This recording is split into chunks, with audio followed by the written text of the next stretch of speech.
ถ้าหากว่าครบ10 ปีเราเรียกว่า1 ทศวรรษ20 ปีก็2 ทศวรรษ30 ปีก็3 ทศวรรษ40 ปีก็4 ทศวรรษเจ้าตุชนาเมธ50 ปีเป็นว่า5 ทศวรรษดังนั้นมีอายุมงคลเต็ม50 ปี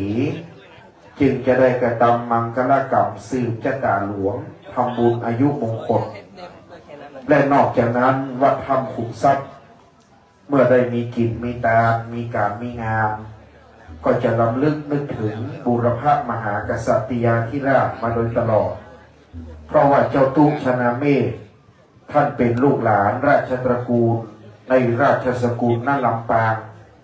เวลากิจตามนั้นเพื่อจะบำเพ็ญกุศลและบวงสรวงบูรพมหากษัตริยาธิราชวันนี้เจ้านายฝ่ายเหนือเราอ่านว่าเจ้านายฝ่ายเหนือของเชียงใหม่ก็มีเจ้าป้ารัตนาทิพยเดชอันเป็นผู้มีอาวุโสสูงสุดอีกท่านหนึ่งท่านที่2เจ้านายฝ่ายเหนือเมืองลำปางท่านพันเอกพิเศษเจ้าเด็ดดวงนั่นลำปางก็ได้เดินทางมารวมไปถึงเจ้านายเมืองลำปูนเจ้านายเมืองลำกอดเจ้านายเมืองเชียงใหม่ดังนั้นตามที่ประกาศไปในเบื้องต้นเป็นมังคลมงคลว่าในวันนี้พิธีการที่เราได้จัดขึ้นพิธีการที่เราได้กอบขึ้นคือมีมังคลพิธีด้วยความเคารพได้ประกอบพิธีการขึ้นตั้งแต่เจ้าอ่านว่าบัดนี้เจ้าพ่อนานติ๊กแจ้งหรือเจ้าสุรวะหรือใจสงครามพร้อมด้วยพระมหาเทวีแม่เจ้าปิมปาราชเทวีอันเป็นต้นประถมบรมวงศ์แห่งพระราชวงศ์ทิพยจักราธิวงศ์เป็นต้นใจยขกูลแห่งเจ้าเจ็ดตนดังนั้นพระองค์แรกคือพระบรมราชาธิบดีกาวิละครองนครานครเชียงใหม่สืบสายราชวงศ์มาจนถึงราชวงศ์เจ้าเจ็ดตนในแต่ละเมืองในเมืองลำปางเรียกเวียงละกรหรือเขลางนครในลำปางนั้นองค์สุดท้ายมาได้เจ้าบุญยวาทวงศ์มานิตเป็นเจ้าหลวงครองนคราองค์สุดท้ายในลำปูนมาได้เจ้าหลวงจักรคำขจรศักดิ์เป็นพระราชวงศ์เจ้าหลวงพระองค์ที่10ครองเมืองลำปูน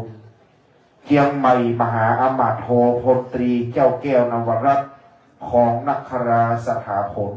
เป็นพระองค์สุดท้ายและจากนั้นเราจึงได้ผนวกรวมกับราชอาณาจักรสยามเมื่อในรัชสมัยของพระบาทสมเด็จพระปกเกล้าเจ้าอยู่หัวเสด็จประพาสมณฑลพายัพที่ควงเขาสนามหลวงเชียงใหม่อันว่าเจ้านายฝ่ายเหนือเจ้าผู้ครองนครพระองค์สุดท้ายต่างได้ฟ้อนบายสีทูลพระขวัญในปีนั้นที่สนามโรงเรียนยุพราชวิทยาลัยการฟ้อนนั้นประกอบด้วยเจ้าแก้วนวรัตน์ของเชียงใหม่เมืองลำปูนเจ้าหลวงจักรคำเมืองลำปางก็คือลูกหลานเจ้านายเพราะว่าตอนนั้นเจ้าบุญยวาทวงศ์มานิตได้ถึงแก่พิลาไลไปแล้วและในส่วนของเมืองน่านก็มีเจ้ามหาพรหมสุรธาดา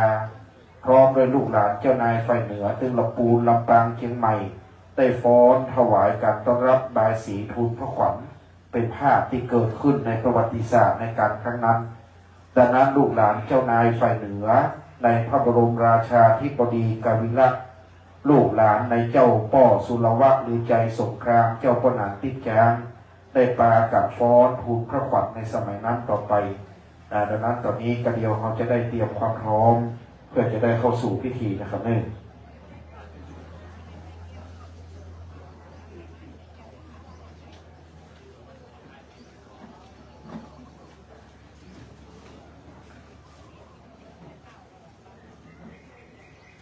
ในส่วนของ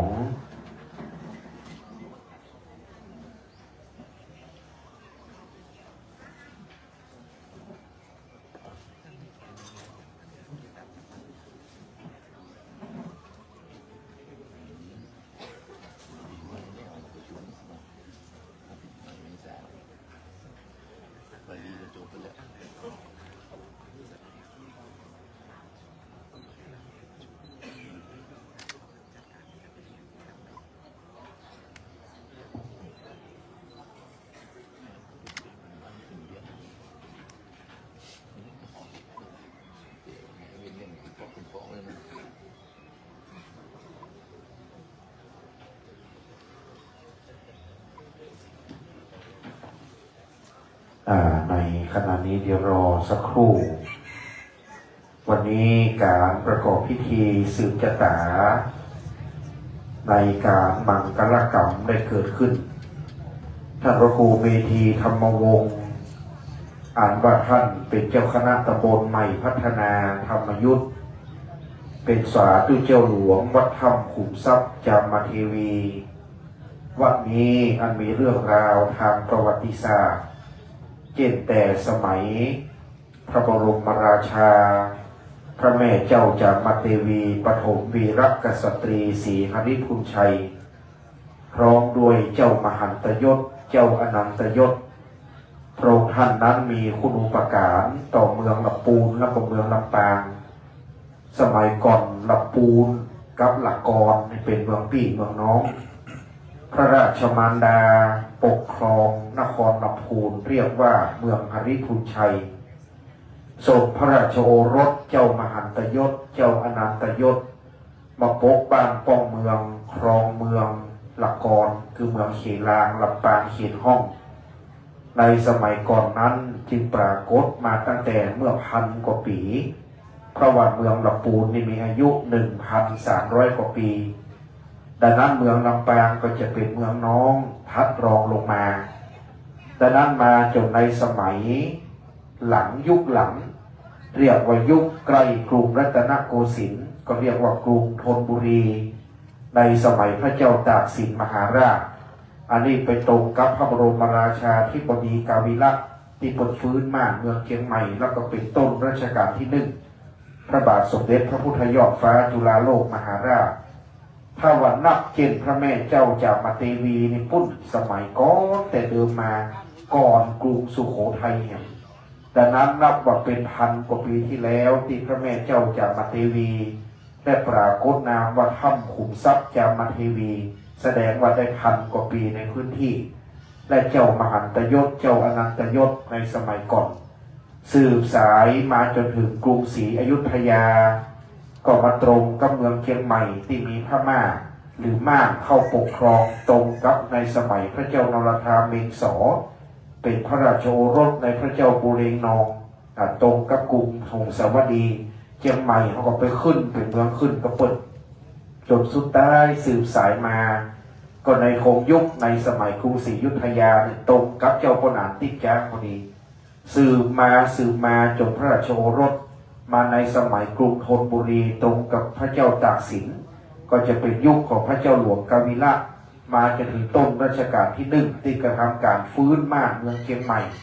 ขับไล่ม่านออกจากบ้านจากเมืองและไปเอาตอนเอาไพร่พลเรียกว่าเทครัวลูกหัวเมืองเหนือคือว่ายุคเก็บพระใส่ซาเก็บข้าใส่เมืองไปเอาเจ้าไพร่พลเขมรัตนครเชียงตุงเจ้าไตเขินไปเอาไพร่พลลูกเมืองหลวง12 ปนาเจ้าไตลือเอาเจ้าลือเมืองยองหรือว่าไตเมืองยองลูกเตมหียังข้านครมาอยู่ดังนั้นลำปางเขานี่ก็มีลือนะครับเนี่ยบ้านกล้วยบ้านแพะนี่เป็นลือหมดถึงบนมีลือมีเขินดังนั้นพอมายุคเก็บผักใส่แซ่เก็บข้าใส่เมืองเจ้าหลวงกวิระขึ้นไปหัวเมืองเหนือไปเอาเจ้าไตลือลูก12 ปนาลงมาเอามาตั้งลำปูนเชียงใหม่เมืองน่านก็มีลือดังนั้น7 จังหวัดนี่จะมีหมดเมือง12 ปนาเมืองเขินเมืองเชียงตุงไปเอาไตเมืองยองไตน้ำคงมาเอามาตั้งบ้านแต่งเมืองแล้วก็มีเจ้า7 ตนสืบสายราชวงศ์มาจนถึงการปัจจุบันดังนั้นเจ้านายฝ่ายเหนือจึงมีบทบาทผู้ที่ใช้คำว่าเจ้านายฝ่ายเหนือพระองค์แรกคือพระบาทสมเด็จพระบรมชนกาธิเบศรมหาภูมิพลอดุลยเดชมหาราชบรมนาถบพิตรเสด็จที่เชียงใหม่ปี2501และประกาศว่าขอให้เจ้านายฝ่ายเหนือจงรักและสามัคคีกันดังนั้นคำว่าเจ้านายฝ่ายเหนือปรากฏครั้งแรกเมื่อปีพุทธศักราช 2501 นับแต่นั้นเป็นต้นมาจึงเรียกใช้คำนี้เพราะพระมหากษัตริย์แห่งกรุงรัตนโกสินทร์ท่านได้ทรงให้เกียรติต่อเจ้านายฝ่ายเหนือใช้คำว่าเจ้านายฝ่ายเหนือนับแต่นั้นเป็นต้นมาเราจึงเคารพในเจ้านายฝ่ายเหนือว่าเป็นลูกหลานในราชสกุลลูกหลานในเจ้าสุรวะหรือใจสงครามเจ้าพระนางติ๊กจ้างสืบมาจนถึงการปัจจุบัน แม้เปลี่ยนผ่านรัชสมัยมาถึง110เราก็ยังได้มีบทบาทกระทำการบายสีทูลพระขวัญผูกข้อพระกรวันนั้นได้ปรากฏให้เห็นเป็นที่ประจักษ์แล้วว่านี่คือลูกหลานเจ้านายฝ่ายเหนือของพวกเรามีความภูมิใจ และเจ้าตุ๊กชนาเมฆจึงเป็นเจ้านายฝ่ายเหนือรูปสำคัญที่ได้เป็นตุ๊กดังนั้นบ้านเฮาว่าตุ๊เจ้าตุ๊เจ้าแต่หากว่าสังฆพระเนรเปิ้นมีเชื้อเจ้านายฝ่ายเหนือเปิ้นจะเรียกเจ้าตุ๊กดังนั้นพระครูเมธีธรรมวงศ์นี้จึงเรียกว่าเจ้าตุ๊กชนาเมฆณลำปางฉายาในพระศาสนาว่าอัตตทีโปภิกขุเต็ม50พอดี และจะเป็นกำลังหลักในการขับเคลื่อนในนามลูกหลานของราชตระกูลณลำปางณลำพูนและณเชียงใหม่บัดนี้ได้เวลาอันสมควรแล้วมังกละอันผ่องแผ้ว9:49 นาทีมงคลอายุคล้ายสุติการครบ5 ทศวรรษอัตตทีโปภิกขุได้ลุกถึงในวันศุกร์ที่7 มีนาคม 2568 บัดนี้เจ้าหน้าที่จุดเทียนชนวนไว้เบื้องหน้าพระพุทธปฏิมากรกล่าวขอกราบรัตนาท่านอาจารย์พระครูเมธีธรรมวงศ์เจ้าคณะตำบลใหม่พัฒนาผู้เป็นเจ้าวาดวัดถ้ำขุมทรัพย์จามเทวีได้โปรดเมตตาเป็นต้นเป็นประธานเจ้าภาพวันคล้ายวันเกิดวันอันประเสริฐจะได้เมตตาจุดธูปเทียนเป็นเครื่องบูชานมัสการพระรัตนตรัยเบื้องหน้าพระพุทธปฏิมากรณบัดนี้ขอกราบรัตนาครับสาธุชนน้อมประนมมือขึ้นครับสำรวมกายสำรวมวาจาสำรวมใจตั้งจิตเพื่อเป็นสมาธิบัดนี้ท่านเจ้าว่าท่านเจ้าข้าจะได้น้อมจุดธูปเทียนเป็นเครื่องบูชาพระรัตนตรัยตั้งจิตให้ใสตั้งใจให้ดีบารมีจะบังเกิดมงคลอายุเวียนมาบรรจบครบรอบจะได้ลวดเททองหล่อพระรูปภาคระชัยเถิดเจ้าครอบฟ้าสิริรจนาเจ้าศรีอโนชาอันเป็นพระอัครชายาในสมเด็จพระบวรราชเจ้ากรมพระราชวังหน้าบวรมหาสุรสีหนาสมเด็จพระนุชาธิราชในพระบาทสมเด็จพระเจ้าอยู่หัวคือพระพุทธยอดฟ้าจุฬาโลกมหาราชรัชกาลที่1บัดนี้ได้น้อมจิตอธิษฐานสาธุชนประนมมือไว้พระเนมิราชสำเร็จพระโพธิญาณด้วยคำว่าอธิษฐานบารมีเราจะจุดเฉพาะชุดกลางก่อนจากนั้นเราจะไหว้พระรับศีลเรียบร้อยและจากนั้นจะเป็นการกล่าวรายงานต่อที่ประชุมโดยท่านผู้หลวงบ้านหรือผู้ใหญ่บ้านกวินศักดิ์ประกอบศิลป์กล่าวรายงานเรียบร้อยแล้วจากนั้นจะเป็นการเททองหล่อนะครับธูปเทียนดอกไม้เป็นเครื่องสักการะขอบูชาต่อพระรัตนตรัยจากนั้นจะเป็นการเกณฑ์พานธูปเทียนดอกไม้และเกณฑ์ขันตั้งขอเรียนเชิญสุภาพบุรุษอันเป็นผู้อาวุโสท่านพันเอกพิเศษเจ้าเด่นดวงณลำปางน้อมนำขันเข้าตอกดอกไม้และขันตั้งตามจารีตอย่างเมืองเชียงใหม่เข้าเกณฑ์ถวายหลวงพ่อเจ้าคณะอำเภอเกาะคาวัดสนาดงลานเป็นลำดับต่อไปขอเรียนเชิญท่านครับที่ต้นอาสมรูปที่1วันนี้ท่านพระครูพิสุทธิ์พัฒนาธิธาเจ้าคณะอำเภอเกาะคาวัดสนาดงลานนั่งเป็นประธานจะได้น้อมนำขันเข้าดอกไม้ขอศีลกับขันตั้งแห่งขัน1ด้านซ้ายน้อมนำถวายหลวงพ่อได้ขึ้นขันตั้งตามอริยโบราณจารีตที่ยังเมืองลำปางบัดนี้กราบขอบพระคุณท่านพันเอกพิเศษเจ้าเดชดวงณลำปางด้วยความเคารพท่านเป็นผู้อาวุโสและเป็นร่มโพร่มไทรประจำราชตระกูลธูปเทียนดอกไม้เป็นเครื่องสักการะขอน้อมบูชาต่อพระรัตนแก้วเจ้าทั้ง3อันมีพระพุทธพระธรรมและพระสงฆ์เป็นต้นเป็นประธานเราจะนบกราบพระสาธุชนกราบ1กราบ2กราบ3อิมินาสการเร ธังอภิปูชยามาอิมินาสการเรนะธัมมังอภิปูชยามาอิมินาสการเรนะสังฆังอภิปูชยามาอะระหังสัมมาสัมพุทโธภะคะวาพุทธังภะคะวันตังอภิวาเทมิสวากขาโตภะคะวะตาธัมโมธัมมังนัมมัสสามิสุปฏิปันโน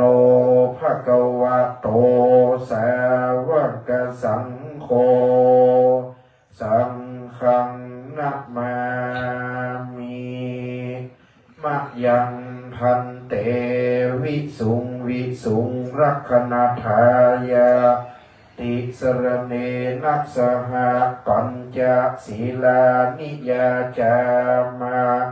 ทุติยัมปีมะยังพันเตวิสุงวิสุงรักขณทายาติสรเนนัสสหปัญจศีลานิยาจามาตติยัมปีมะยังพันเตวิสุงวิสุงรักขณทายาติสรเนนัสสหปัญจศีลานิยาจามาตัสสะภะคะวะโตอะระหะโตสัมมาสัมพุทธัสสะนะโมตัสสะภะคะวะโตอะระหะโตสัมมาสัมพุทธัสสะนะโมตัสสะภะคะวะโตอะระหะโตสัมมาสัมพุทธัสสะนะโมตัสสะภะคะวะโตอะระหะโตสัมมาสัมพุทธัสสะนะโมตัสสะภะคะวะโตอะระหะโต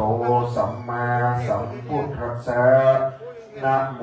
ตัสสะภะคะวะโตอะระหะโตสัมมาสัมพุทธัสสะพุทธังสรณังกัจฉามิ ธัมมังสรณังกัจฉามิ ธัมมังสรณังกัจฉามิ สังฆังสรณังกัจฉามิ ยัมปิพุทธังสรณังกัจฉามิ ตุติยัมปีพุทธังสรณังกัจฉามิ ยัมปิธัมมังสรณังกัจฉามิ ตุติยัมปีธัมมังสรณังกัจฉามิ ยัมปิสังฆังสรณังกัจฉามิ ตุติยัมปีสังฆังสรณังกัจฉามิ ยัมปิพุทธังสรณังกัจฉามิ ตติยัมปีพุทธังสรณังกัจฉามิ ยัมปิธัมมังสรณังกัจฉามิ ตติยัมปีธัมมังสรณังกัจฉามิ ยัมปิสังฆังสรณังกัจฉามิ ตติยัมปีสังฆังสรณังกัจฉามิ นาติปาตาเวระมณีสิกขาปะทังสมาธิยามิ ปานาติปาตาเวระมณีสิกขาปะตังสมาธิยามิ ตินาตานาเวระมณีสิกขาปะตังสมาธิยามิ อะตินนาทนาเวระมณีสิกขาปะตังสมาธิยามิ สุมิชฌาจาราเวระมณีสิกขาปะตังสมาธิยามิ กาเมสุมิชฌา จาราเวระมณีสิกขาปตังสมาธิญามิ สาวาทาเวระมณีสิกขาปตังสมาธิญามิ มุสาวาตาเวระมณีสิกขาปตังสมาธิญามิ เมรญะมัจจะปมาตัฏฐานาเวระมณีสิกขาปตังสมาธิญามิ สุราเมรยามัจจปมาตัฏฐานาเวระมณีสิกขาปตังสมาธิญามิ มานิปัญจสิกขาปตานิสีเลนะสุขติยันติ สาธุ สีเลนะโภคสัมปตา สาธุ สีเลนะนิพุติยันติตัสสมาสีลังวิโสทะเย สาธุในคำรบเบื้องต้นพระครูเมธีธรรมวงศ์เจ้าตู้ชนะเมธและลำปางเจ้าคณะตำบลใหม่พัฒนา เจ้าวาดวัดถ้ำภูมิทรัพย์จามเทวีเมตตาเป็นประธานเจ้าสมณศรัทธาจุดธูปเทียนเครื่องนมัสการบูชาพระรัตนตรัยเป็นที่เรียบร้อยจากนั้นได้ร่วมกันกล่าวกรรมบูชาดอกไม้ไหว้พระและสมาทานศีลเป็นเบื้องต้น ก่อนที่จะได้เข้าสู่พิธีการวัดเคราะห์สืบชะตาจะได้ขอประกอบพิธีการเททองหล่อพระรูปพระอัครชายาเธอเจ้าครอบฟ้าสิริรจาเจ้าศรีอโนชาเยก่อนการบัดนี้จะเป็นการกล่าวรายงานต่อที่ประชุมได้ทราบการบัดนี้เรียนเชิญนายกวินศักดิ์ประกอบศิลป์ในนามผู้ใหญ่บ้านและกรรมการวัดจะได้กล่าวรายงานต่อคณะที่ประชุมได้ทราบเป็นลำดับต่อไปครับ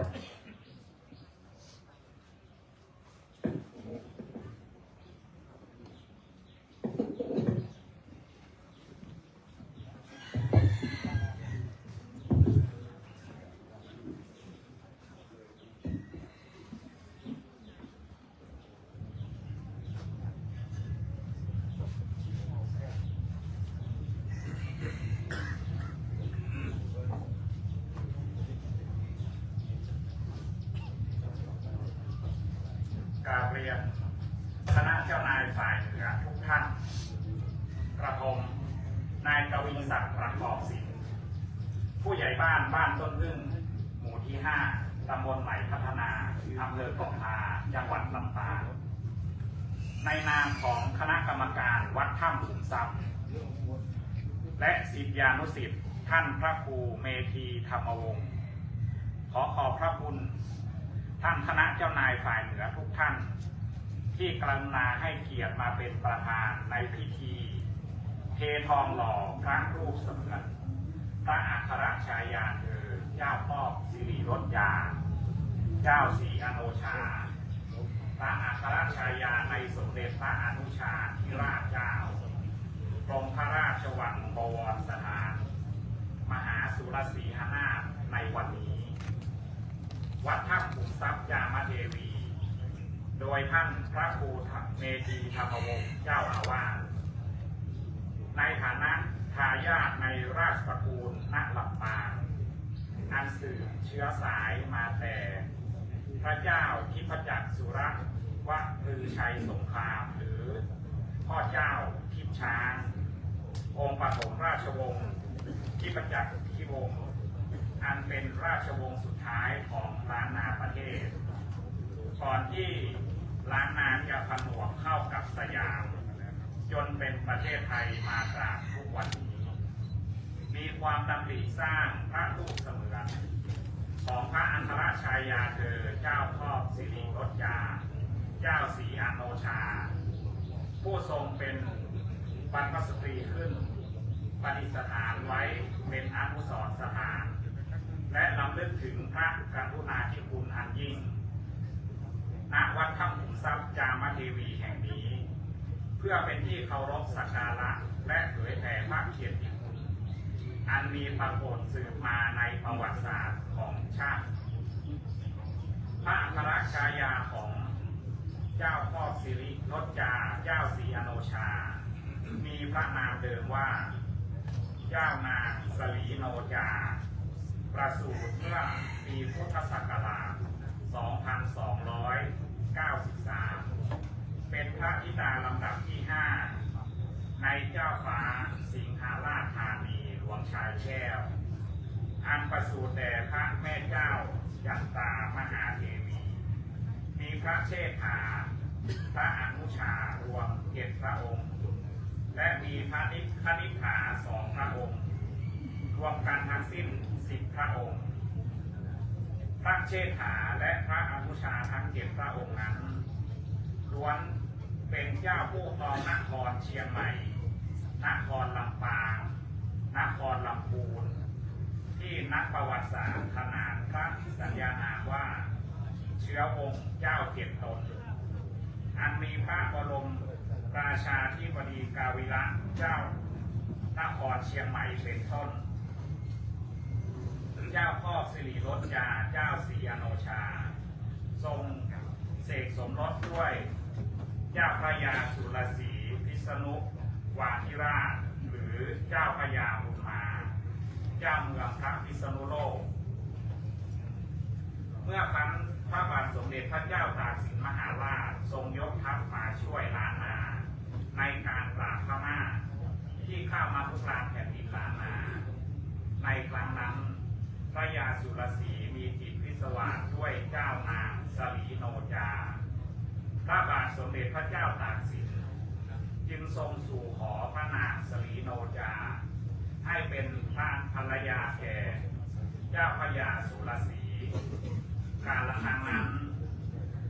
เจ้าพระสิงหราชธานีหลวงชายแก้ว และพระโอรสทั้ง7 พระองค์เล็งเห็นความสัมพันธ์อันดีที่จะมีเกิดขึ้นในภายภาคหน้า จึงได้ยกเจ้านางสลีโนจาให้ได้สยุมพรกับด้วยเจ้าพระยาสุรศรีณเมืองนครลำปาง และเดินทางติดตามสามีไปเป็นท่านผู้หญิงสลีโนจาพิษณุวาธิราชอยู่ที่เมืองพิษณุโลก และกลับไปอยู่ที่กรุงธนบุรีตามลำดับ ต่อมาในยุคปลายรัชสมัยเจ้ากรุงธนบุรี ปีพุทธศักราช 2324 เกิดกบฏขึ้นที่กรุงธนบุรี พระยาสันจับตัวพระบาทสมเด็จพระเจ้าตากสินไปกักขังไว้ที่วัดแจ้งหรือวัดอรุณราชวราราม ท่านผู้หญิงเจ้าสลีโนจาซึ่งมีบ้านพักอยู่ย่านบางลำพูได้นำชาวบ้านยวนล้านนา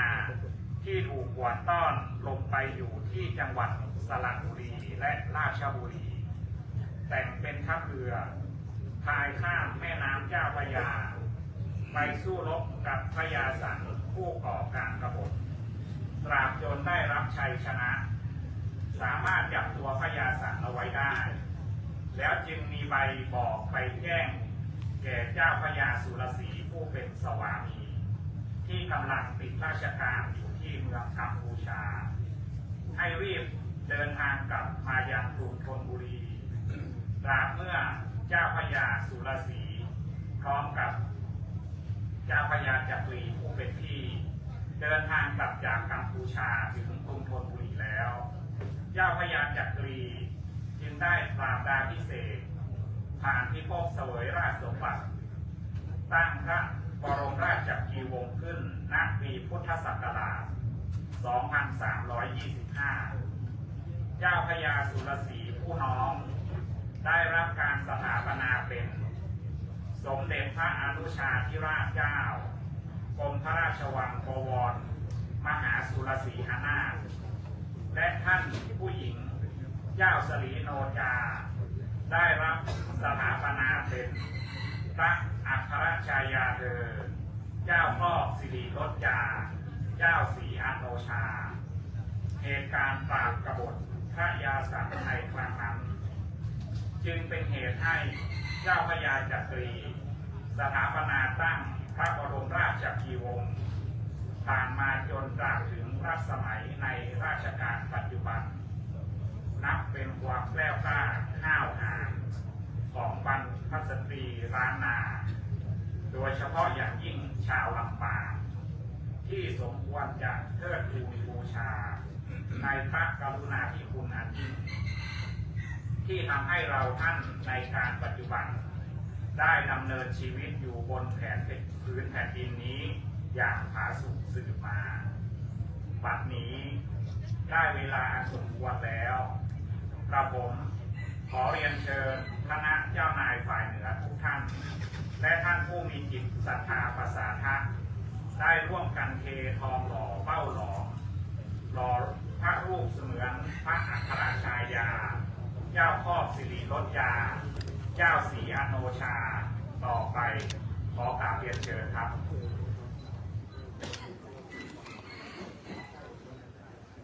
ประสงค์ที่จะโปรดเมตตาจะมีพระครูพิพิธเจติยานุการ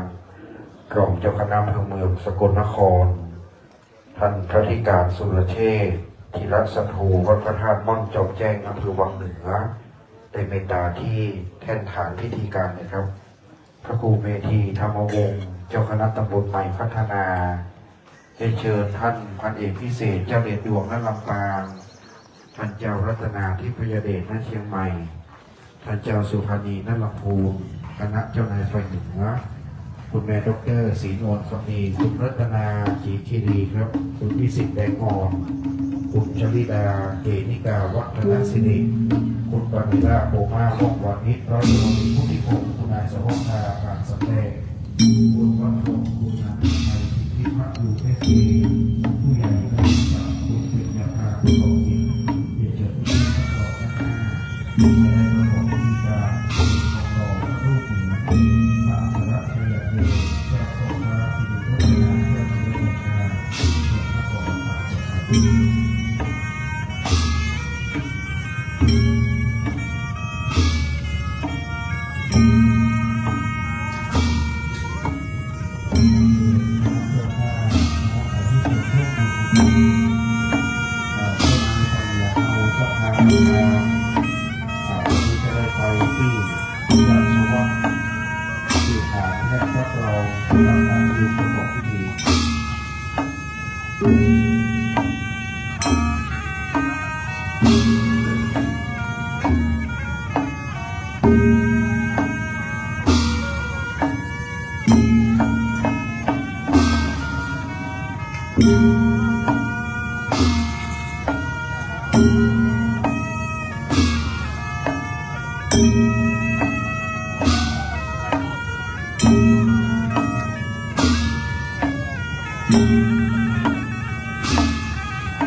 ลำดับที่หนึ่งครับ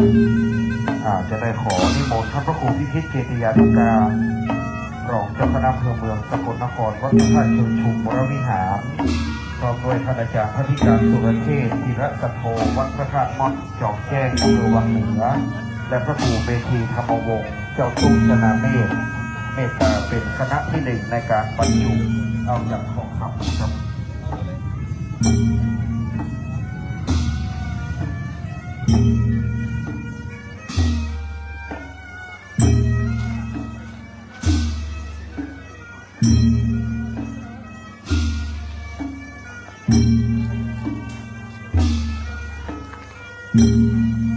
ลำดับที่หนึ่งเป็นทองคำท่านพระครูพิพิธเจติยานุการพร้อมโดยพระธิการสุรเชษฐ์ธีรสัทโธบรรจุไว้ก่อน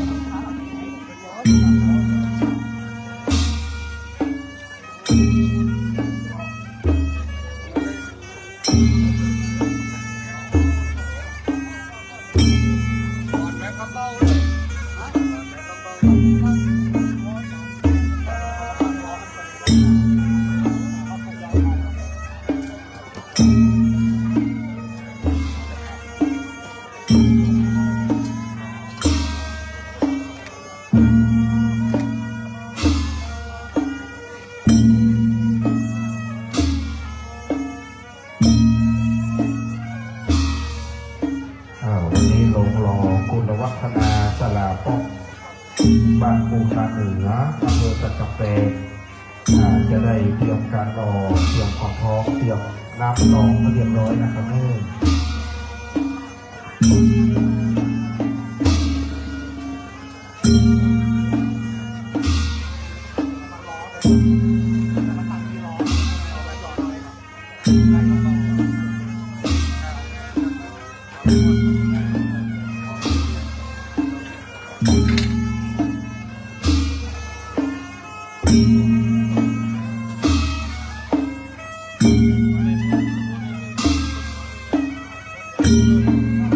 กับอธิษฐานบรรจุทองคณะที่หนึ่งพระครูพิพิธเจติยานุการรองเจ้าคณะอำเภอเมืองสกลนครวัดพระธาตุเชิงชุมรัฐการสุรเชษฐ์ธีรสโภมัดจองแจ้งนะครับคณะที่สองเชิญท่านพันเอกพิเศษเจ้าเด่นดวงณลำปางและเจ้ารัตนาทิพยเดชเจ้าสุพรรณีณลำพูนครับเป็นคณะที่2-3ท่านนะครับท่านพันเอกพิเศษเจ้าเด่นดวงณลำปางเจ้ารัตนาทิพยเดชณเชียงใหม่และเจ้าสุพรรณีณลำพูนอันนี้เป็นราชตระกูลของเชียงใหม่ลำพูนและลำปาง3ท่านจะได้ขึ้นบรรจุทองเป็นเจ้านายอาวุโสครับคณะที่3เชิญคุณแม่ดร.ศรีนวลคำดีเตรียมตัวไว้นะครับหลังจากที่เจ้านายในราชตระกูลทั้งลำปางเชียงใหม่ลำพูน3ท่านขึ้นบรรจุแล้วเชิญคุณแม่ดร.ศรีนวลคำดีครับเป็นเชิญท่านครับ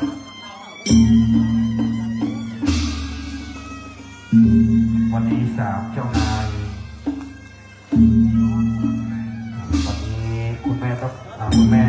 ศรีนวลด้วยความเคารพครับคุณแม่ขึ้นแท่นฐานรับรองเลยครับ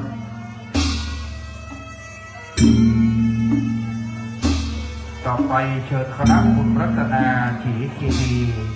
คุณรัตนาต่อมาเลยนะครับนักทองมีเวลาจำกัดครับเดี๋ยวจะเซตทัวร์ก่อนคุณรัตนาต่อไปคนที่5ครับครอบครัวคุณพิสิทธิ์แดงอ่อนคุณชลิดาเกณิกาวัฒนศิริต่อแถวเลยครับ2ท่านต่อแถวเลยนะต่อไปคุณปาเมล่าโปมาว่องวานิชต่อแถวเลยครับคุณปาเมล่าโปมาว่องวานิชเอาเป็นคณะนะไหมนะถ้าคณะเดียวกันยืนแถวหน้ากระดานเนาะยืนแถวหน้ากระดานถ้าคณะเดียวกันยืนแถวหน้ากระดานนะครับต่อไปในเชิญท่านรัฐมนตรีคนที่6คุณสวภาผ่านสำเร็จครับจะต่อแถวเลยนะครับ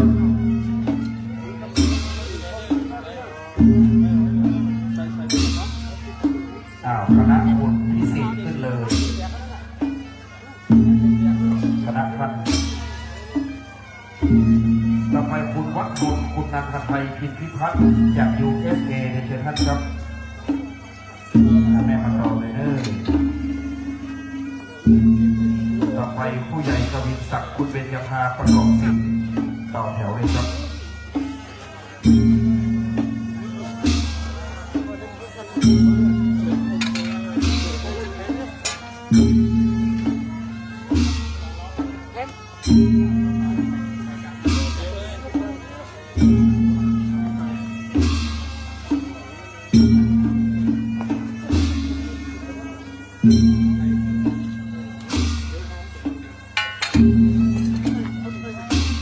คณะ USA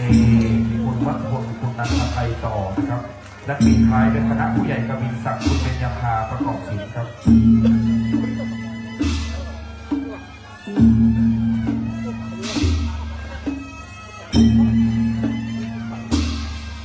ปิดท้ายเป็นคณะผู้ใหญ่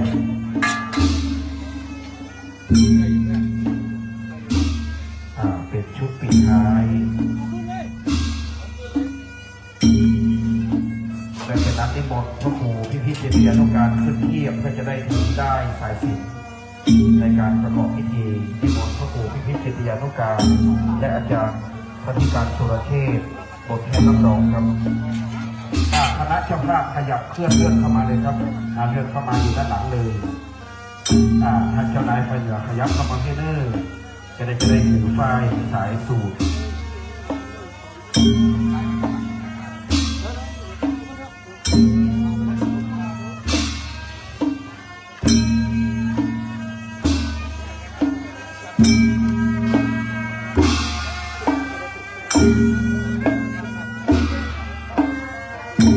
และวันนี้เจ้านายไฟเหนือพร้อมด้วยคณะเจ้าภาพได้พร้อมกันจับได้ใส่ศีลให้มั่นนิมนต์พระสังฆเจ้าเจริญชยมงคลคาถาณบัดนี้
ในขณะนี้การเททองหล่อซึ่งพระรูปพระอัครชายาเธอเจ้ากรมฟ้าสิริรจาเจ้าสลีอโนจาได้ประกอบพิธีเกิดขึ้นแล้วพระสงฆ์ท่านนั้นมีหลวงพ่อเจ้าคณะอำเภอเกาะคาเป็นต้นเป็นประธานได้นำคณะสงฆ์ทุกรูปเจริญชยมงคลคาถาในการบัดนี้คณะเจ้านายไฟเหนือและคณะเจ้าภาพจะกลับเข้าสู่ที่รับรองในศาลาธนาเมฆดำริเพื่อจะประกอบพิธีสืบชะตาหลวงในมงคลอายุ50 ปีพระครูเมธีธรรมวงศ์ครับคณะปากของคณะแห่ของดึงลงจำลองจะได้ลงเพลงลงกลองลงหมอเพื่อจะได้เตรียมเข้าสู่พิธีทางพระพุทธศาสนาเจ้าหน้าที่ที่เป็นเทียนชนวนเตรียมชนวนตั้งรอไว้เลยนะครับตั้งมั่นจุดเทียนไว้รอเลยขอบคุณเจ้าฟ้อนขอบคุณคณะแห่ลูกหลานพระเจดีย์ซาวได้แห่เฉลิมฉลองสมโภชเป็นอุดมมงคลวันนี้งดงามเป็นอารยะแบบแผนลูกหลานพระเจดีย์ซาวแห่กองตึงงงกองอื่นอยู่เมืองลำปางลำปางนี่โอ้เนี่ยคณะลูกหลานพระเจดีย์ซาวนี่เป็นนึ่งได้แห่กันมาโดยตลอดนะครับขอบคุณเจ้าฟ้อนเข้าที่รับรองเจ้าภาพเข้าประจำที่นั่งเจ้าหน้าที่เทียนชนวนวัดธรรมขุมทรัพย์ประจำการจุดเทียนรอเลยเนอร์ก็เลยจะได้เชิญในการที่จะได้จุดเทียนมงคลบนสัตพันธ์ครับได้เชิญเจ้าภาพเข้านั่งก่อนนะครับให้พร้อมชนวนตั้งมั่นไว้รอเป็นความงดงามพิธีที่2ครับเป็นระเบียบงดงามมากๆปรากฏให้เห็นเป็นแบบแผนบัดนี้เจ้าภาพได้เข้านั่งที่รับรองแล้วลำดับที่1จะเป็นการจุดเทียนเล่มกลางเล่มมนสุดเรียกว่าเทียนพระพุทธวิปัสสีรัตนมณีชัยโชติเรียนเชิญไหว้สาท่านพันเอกพิเศษเจ้าเด็ดดวงณลำปางได้คือเกียรติปูจาเตียนเล่มที่1ใจกลางสุดเชิญท่านครับวันนี้ในจยกกูลณลำปางท่านให้เกียรติมาเป็นประธานคือท่านพันเอกพิเศษเจ้าเด็ดดวงณลำปางสาธุชนประนมมือขึ้นครับ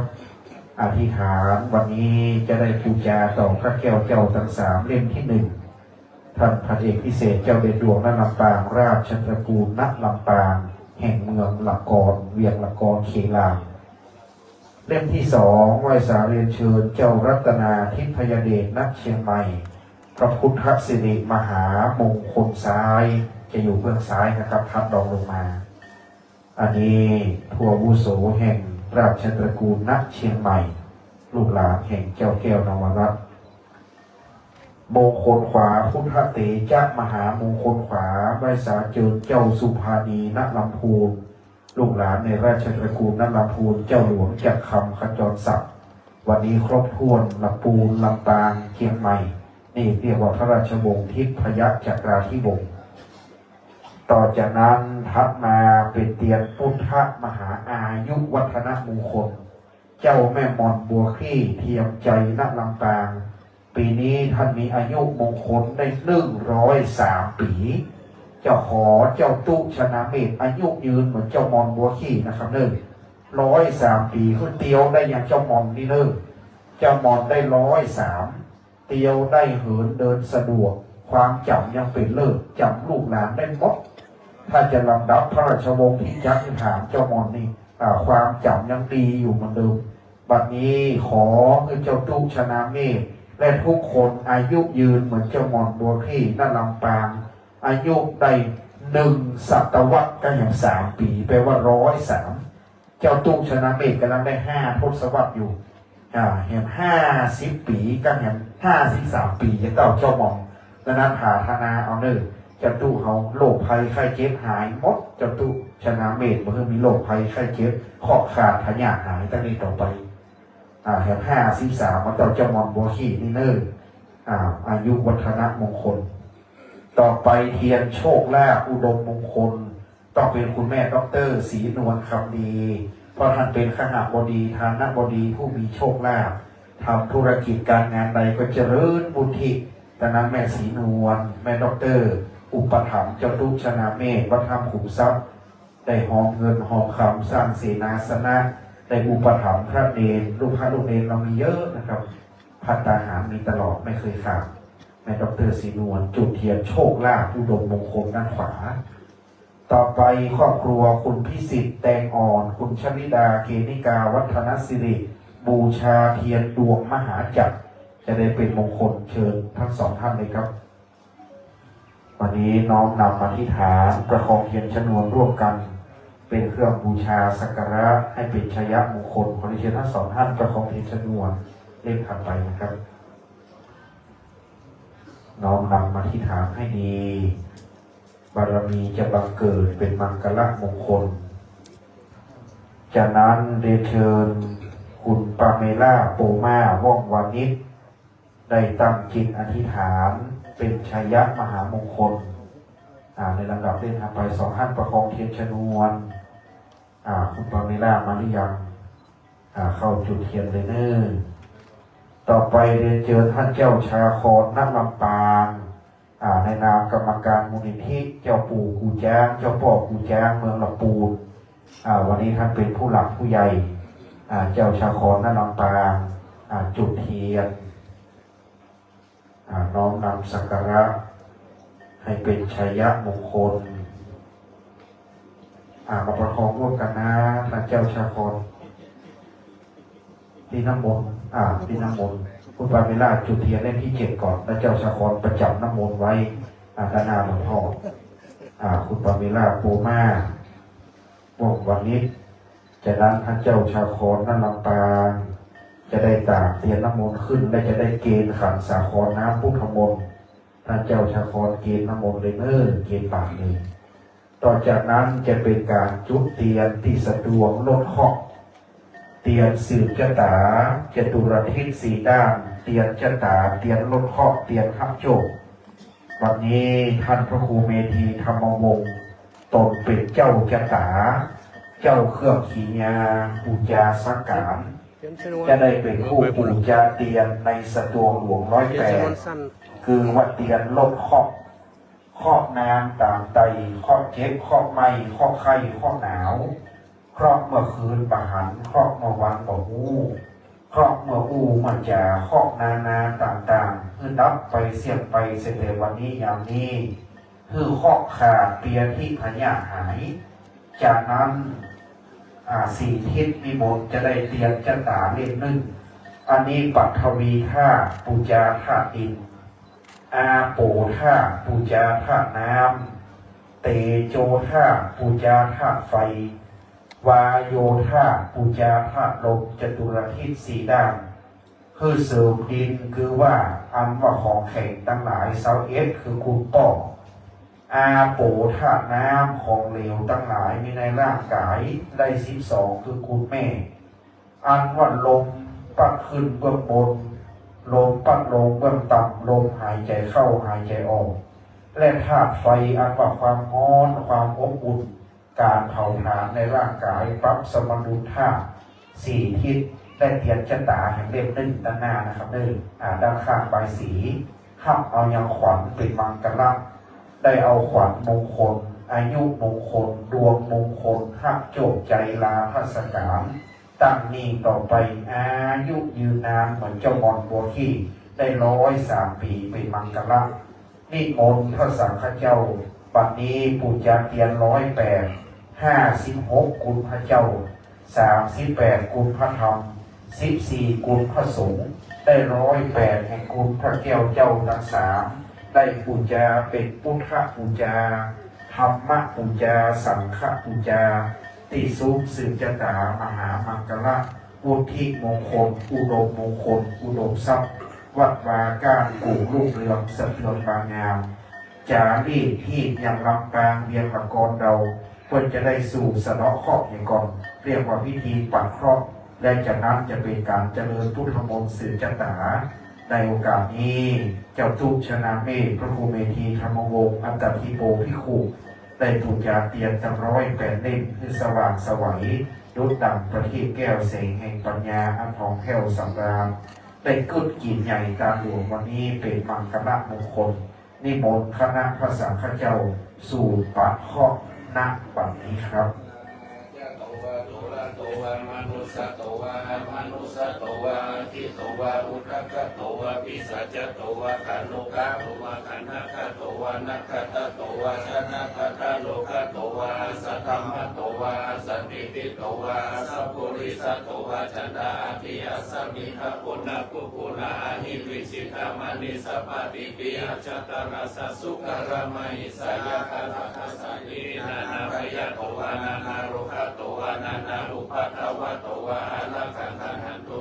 นิมิตังอวะมังคารัญจโยจะมานะโพสัพพุนัสสะสัตโตภะภะคะโหตุสุปินังอาคังคาพุทธานุภาเวนะวินาสเมตุยันตุนิมิตังอวะมังคารัญจโยจะมานะโพสัพพุนัสสะสัตโตภะภะคะโหตุสุปินังอาคังคาธรรมานุภาเวนะวินาสเมตุยันตุนิมิตังอวะมังคารัญจโยจะมานะโพสัพพุนัสสะสัตโตภะภะคะโหตุสุปินังอาคังคาสังฆานุภาเวนะวินาสเมตุนุปปัตตาจาริลูกขปยปัตตานิมยสุขปัตตาจาริสุขอุตุสเปติปานิโนเอตวัตตาจาอัมปิสัมปะตังปุญญสัมปะตังสัพเพเทวานุโมทันตุสัพพะสัพพติสิทธิยานันตังรัตตันตุสัตตายาสีลังรัตตันตุสัพพะทภวนาภิรัตตังตุหันตุเทวตาคัตตาสัพเพทุตาภลัพพัตตาปฏิกานัญจยังวะลังอะระหันตานัญจเตเสนาลังคัมปันดามิสาโต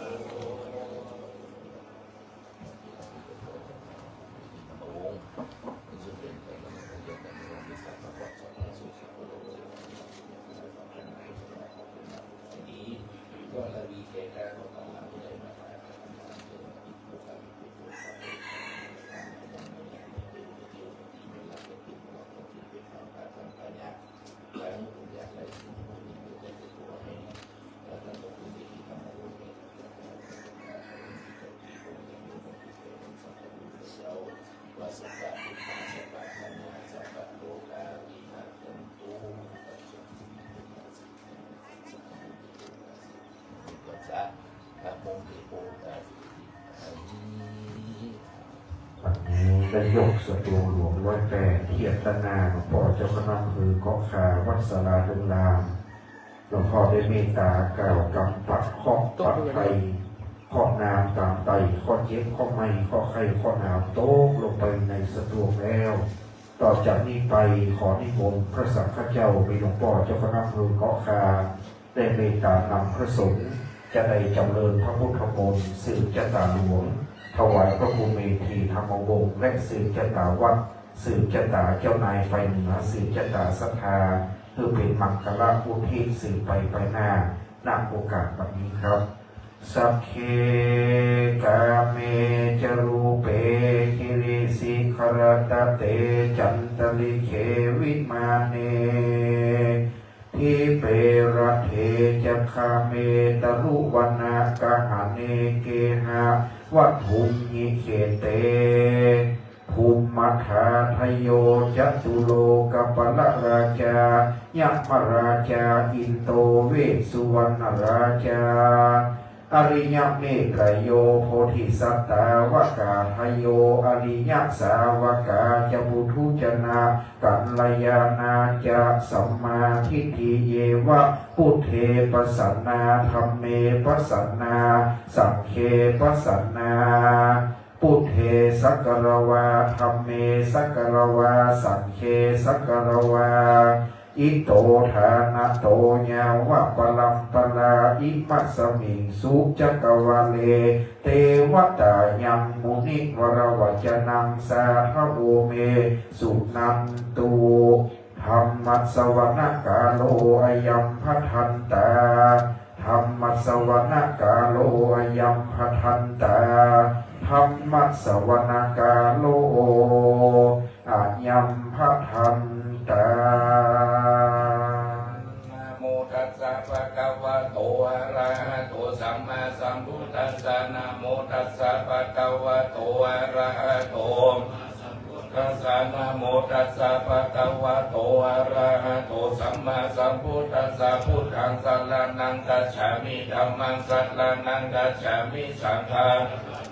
จะมีตุติยัมปิพุทธังสรณังกัจฉามิตุติยัมปิธัมมังสรณังกัจฉามิตุติยัมปิสังฆังสรณังกัจฉามิตติยัมปิพุทธังสรณังกัจฉามิตติยัมปิธัมมังสรณังกัจฉามิตติยัมปิสังฆังสรณังกัจฉา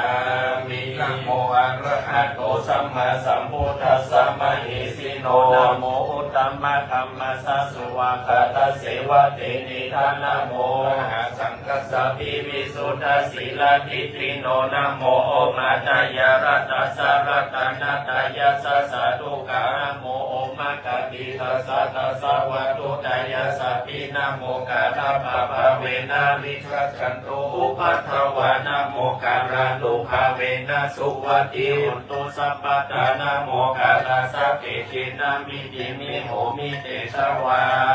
วัมเมสุขังเอกังสัมมายังภะคะวะนังราสิยังวิหารติอิสิปัตตานิมิคาทะเยตัตตะระโภภะคะวะปัญจวัคคีเยภิกขุอามันเทสิตเวเนภิกขเวอัตตาปัสสิเตนะนาเสวิตาภโยจายังกาเมสุขัมมะสุขันลิกานุโยโคอิโนคัมโมพุทโธชันนิโกอานาลิโยอานัตตาสันนิโตโยจายังอัตตะกิลมะขาโยโคทุโขอานาลิโยอานัตตาสันนิโตเอติติภิกขเวอุโภอันเตอะโนปะธัมมะมัชฌิมาปฏิปทาตถาคเตนะอภิสัมพุทธาจักขุการณิยานาการณิอุปสัมมายาปิญญายาสัมโพธายานิพพานายาสังวัตติกาตมาจัสสะภิกขเวมัชฌิมาปฏิปทาตถาคเตนะอภิสัมพุทธาจักขุการณิยานาการณิอุปสัมมายาปิญญายาสัมโพธายานิพพานายาสังวัตติอายาเมวะอริโยอัตถังกิโกมะโพสายาติทังสัมมาทิฏฐิสัมมาสังกัปโปสัมมาวาจาสัมมากัมมันโตสัมมาอาชิโวสัมมาวายาโมสัมมาสติสัมมาสมาธิอายาโพสาภิกขเวมัชฌิมาปฏิปทาตถาคเตนะอภิสัมพุทธาจักขุการณิยานาการณิอุปสัมมายาอภิญญายาสัมโพธายานิพพานายาสัง วัตติอิทังโมปานาภิกขเวทุกขานาริยสัจจะชติติทุกขาชนะติทุกขาปารานัมปิทุกขาโสกาปาริเทวทุกขโตมานัสสุปายาสติทุกขาปิเยหิสัมปโยโกทุโกปิเยหิวิปโยโกทุโกยัมปิสังฆานาปฏิตัมปิทุกขังสังคิเตนะปัญจุปาทานะขันธทุกขาอิทังโภปานาภิกขเวทุกขสมุทัยโยอริยสัจจะญาญันตัณหาโพโนภาวิการทิราคาสหคาตตัตตระพินันตินิสัยยะติตังกามาตัณหาภาวะตัณหาวิภาวะตัณหาอิทังโภปนาภิกขเวทุกขานิโรธอริยสัจจโยตัสสะเยวะตัณหายะอาศิสาวิราคะนิโรธจักโภปตินิสัพโพมุตติอนาลายโยอิทังโภปนาภิกขเวทุกขานิโรธขัมมินิปฏิปทาอริยสัจจะนายะเมวะอริโยอัตถังคิโกมะโคสัยยะทิทังสัมมาทิฏฐิสัมมาสังกัปโปสัมมาวาจาสัมมากัมมันโตสัมมาอาชีโวสัมมาวายาโมสัมมาสติสัมมาสมาธิอิทังทุกขังอริยสัจจะทิเม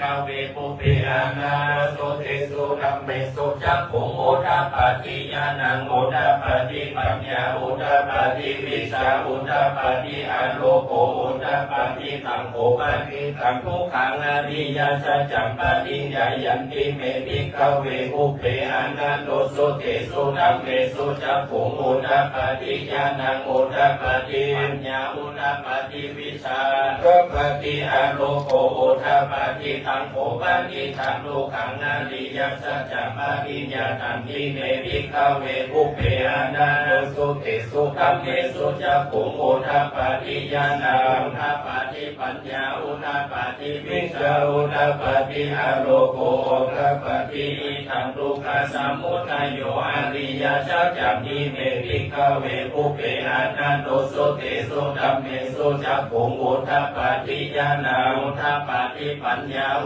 ทาปฏิวิชาปฏิอโลโกโอทาปฏิตังโภปฏิตังทุกขสมุทัยโยอริยสัจจะปะหาตปฏิเมภิกขเวปุเพอานาโสเทสุธัมเมสุจักขุงโอทาปฏิญาณังโอทาปฏิปัญญาโอทาปฏิวิชาโอทาปฏิอโลโกโอทาปฏิตังโภปฏิตังทุกขสมุทัยโยอริยสัจจะปฏินันติเมภิกขเวปุเพอานาโสเทสุธัมเมสุจักขุงโอทาปฏิญาณังโอทาปฏิปัญญาโอทาปฏิวิชาโอทาปฏิอโลโกโอทาปฏิอิทังทุกขานิโรธอริยสัจจะนิเมภิกขเวปุเพอานาโสเทสุธัมเมสุจักขุงโอทาปฏิญาณังโอทาปฏิปัญญาโอทาปฏิวิชาโอทาปฏิอโลโกโอทาปฏิตังโภปฏิตังทุกขานิโรธอริยสัจจะสัจจิกาตปันติเมภิกขเวปุเพอานาโสเทสุธัมเมสุจักขุงโอทาปฏิญาณังโอทาปฏิปัญญาโอทาปฏิวิชาโอทาปฏิอโลโกโอทาปฏิตังโภปฏิตังทุกขานิโรธอริยสัจจะสัจจิกาตันติเมภิกขเวปุเพอานาโสเทสุเมสุจักขุงโอทาปฏิญาณังโอทาปฏิปัญญาโอทาปฏิวิชาโอทาปฏิอโลโกโอทาปฏิอิทังทุกขานิโรธขัมมินิปฏิปทาอริยสัจจะนิเมภิกขเวปุเพอานาโสเทสุธัมเมสุจักขุงโอทาปฏิญาณังโอทาปฏิปัญญาโอทาปฏิวิชาโอทาปฏิอโลโกโอทาปฏิตังโภปฏิตังทุกขานิโรธขัมมินิปฏิปทาอริยสัจจะภเวตปันติภิกขเวปุเพอานาโสเทสุธัมเมสุจักขุงโอทาปฏิญาณังโอทาปฏิปัญญาโอทาปฏิวิชาโอทาปฏิอโลโกโอทาปฏิตังโภปฏิตังทุกขานิโรธขัมมินิปฏิปทาอ ริยสัจจังอวิตังกิเมภิกขเวอุเปอานันโนสุเตสุธัมเมสุจักโขนาปาติญาณังอุตตปาติปัญญาอุตตปาติวิชาอุตตปาติอาโลโกอุตตปาติยาวัตติวัญจเมภิกขเวอิเมสุจตุสุอาริยสัจเจสุเอวันติปาริวัตตังทวาสักกังยะถาภูนัง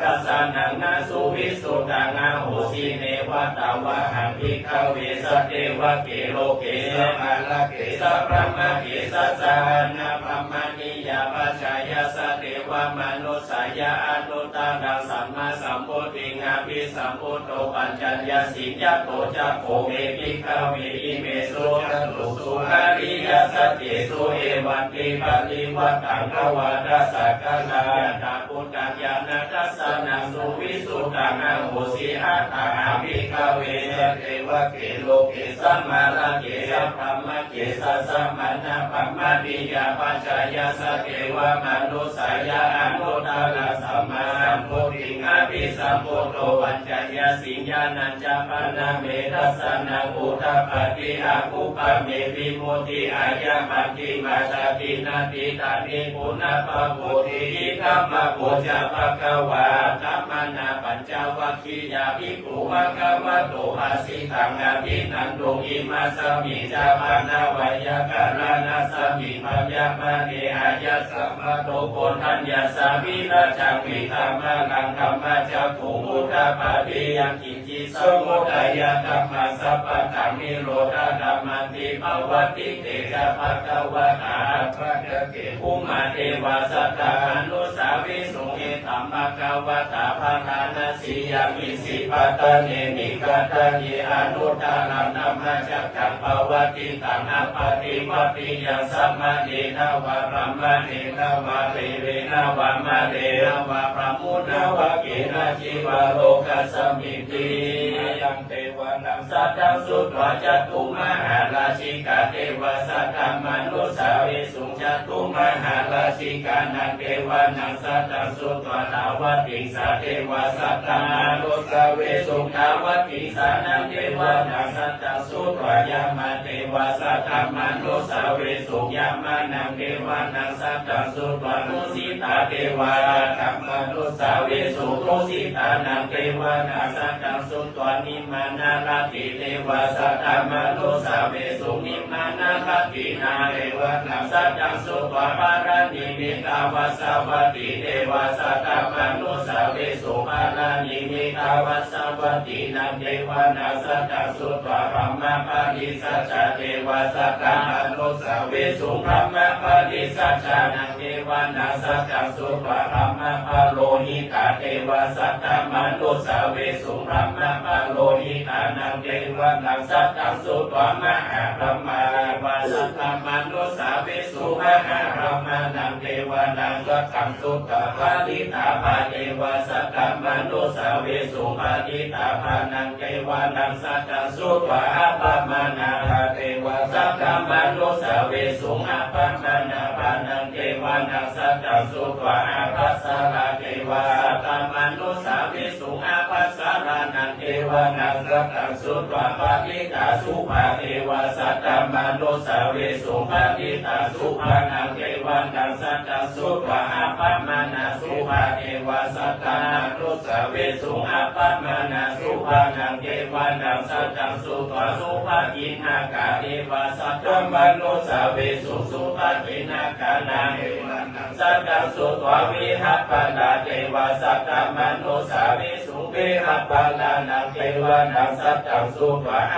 วิหาเทวสัตตมนุสาวิสุงอวิหานาเทวานังสัตตังสุตวะอากัปปะเทวสัตตมนุสาวิสุงอากัปปะนังเทวานังสัตตังสุตวะสุทัสสะเทวาธัมมนุสาวิสุงสุทัสสะนังเทวานังสัตตังสุตวะสุทัสสีเทวสัตตมนุสาวิสุงสุทัสสีนังเทวานังสัตตังสุตวะอากานิตากะเทวสั สัตตมโนสาเวสุเอตัมภะคะวะตาภานานาสียามิสิปัตตเนมิขันธ์เยอนุตตรังธัมมจักขังภวติตังอัปปติวัตติยังสัมมาเนนะวะพระมเนนะวะเทเวนะวะมาเรนะวะพระโมดาวะกินะจิวะโลกัสสมิติอิตินะเตนะคันเนนะเตนะโมโหเตนะยาวะปัมมารุกัสสะโตอัมมุกัสสิอายัญญาตัสสะสังหาสีโลกาตาตุสังกัมปิสัมภะกัมปิสัมภะเวทิอัปปะมาโนจะโอลาโลมาโสโลเกปตุลาโหสิอาติกัมเมวะเทวานังเทวานุภาวังอัตตะโภภะคะวะอุทานังอุทาเนสิอัญญาสิวัตตะโภโคตัญโยอัญญาสิวัตตะโภโคตัญโยติอิติเนตังอัญญาสัมมาโตโกตัญญาสะอัญญาโกตัญโยตเววะนามังอาโหสิติธัมมาจักกัปปวัตตังนาสุตังโกตัญโยภัตติโยวะโพมหานะโมจะอาสาสิเอเตปัญจมหาเถระปัญจวัคคีติมุจจเลอเสวนาจะปานานังปันติตานันจะเสวนาอุชาจะปุชนียานังเอตัมมังคาลามุตตามังปฏิโลภะเตสวะโสจะปุเพจะกัตตะปุญญาตาอัตตะสัมมาตันนิเทจะเอตัมมังคาลามุตตามังพระโหสัจจัญจะสิปัญจาอินาโยจะสุสิกิโตโสภาสิตาญาญาวัจจะเอตัมมังคาลามุตตามังมาตาปิตุอุปัฏฐานังพุทธตานัสสะสังฆโหอนาคุลาจะกัมมันตาเอตัมมังคาลามุตตามันตานันจะกัมมัจจริญญาจะยตกาสังฆโหอนาวาจานิกัมมานิเอตัมมังคาลามุตตามังอารติวิรติปะปะจะปานาจะสัญญาโมหะปะมาโดจะกัมเมสุเอตัมมังคาลามุตตามังคาลาโภจานิวัตโตจะสันตุถีจะกตัญญูตากาเลนะธัมมสวนาธัมมังคาลามุตตามังพันติจะโสวัจจะสัตตาสัมมานังนังจะรัสสนังกาเลนะธัมมสากัจฉาเอธัมมังคาลามุตตามังตัปโปจะพัมมจาริยัญจะอริยสัจจานาทัสสะนังนิพพานัสสจิกิริยาจะเอธัมมังคาลามุตตามังพุทธัสสะโลกาตัมมิหิจิตตังยัสสะนะกัมปติอสุขังวิราชังเขมังเอตัมมังคาลามุตตามังเอตติสานิกัตวนาสัพพะธรรมปราชิตาสัพพะกสุขิกัจฉันติตันเตสังมังคาลามุตตามันติมหามังคาลาสุตาหิจิตวิตังอิตวาลังวาสเกสุวายังรัตนังปานิตังนะโนสัมมานาติตาคาคเตนะอิตัมปิปุเทลัตนังปานิตังเอเตนะสัจเจนะสุวัติโหนโตขันยังวิราคามัตถังปานิตังยาตัสสะกาสักกายมุนีสัมมาหิโตนะเตนะธัมเมนะสัมมาทิฏฐิเจตัมมิธัมเม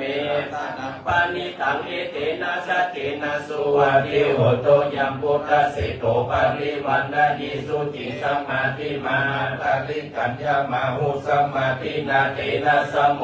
วิชติธัมปิธัมเมรัตนังปานิตังเอเตนะสัจเจนะสุวัติโหนโตเยปุคคลาอัตตสัตตังปัสสัทธาจัตตาริกานิยุคานิโหนติเตทะพินัยยาสุขตัสสะสาวกาเอเตสุตินานิมหาปนานิอินัมปิสัพเพรัตนังปานิตังเอเตนะสัจเจนะสุวัติโหนโตเยสุปยุตตมานัสสะตันเหนะนิกามิโนโกตัมมัสสะสนัมภิปฏิปทาอามัตตังวิคัยหะละตังมุทาพุทธิพุทธมานาหิธัมปิสังเขรัตนังปานิตังเอเตนะสัจเจนะสุวัติโหนโตขีนังปุรานังนวังนาทิสัมภวังวิรัตติกายติเก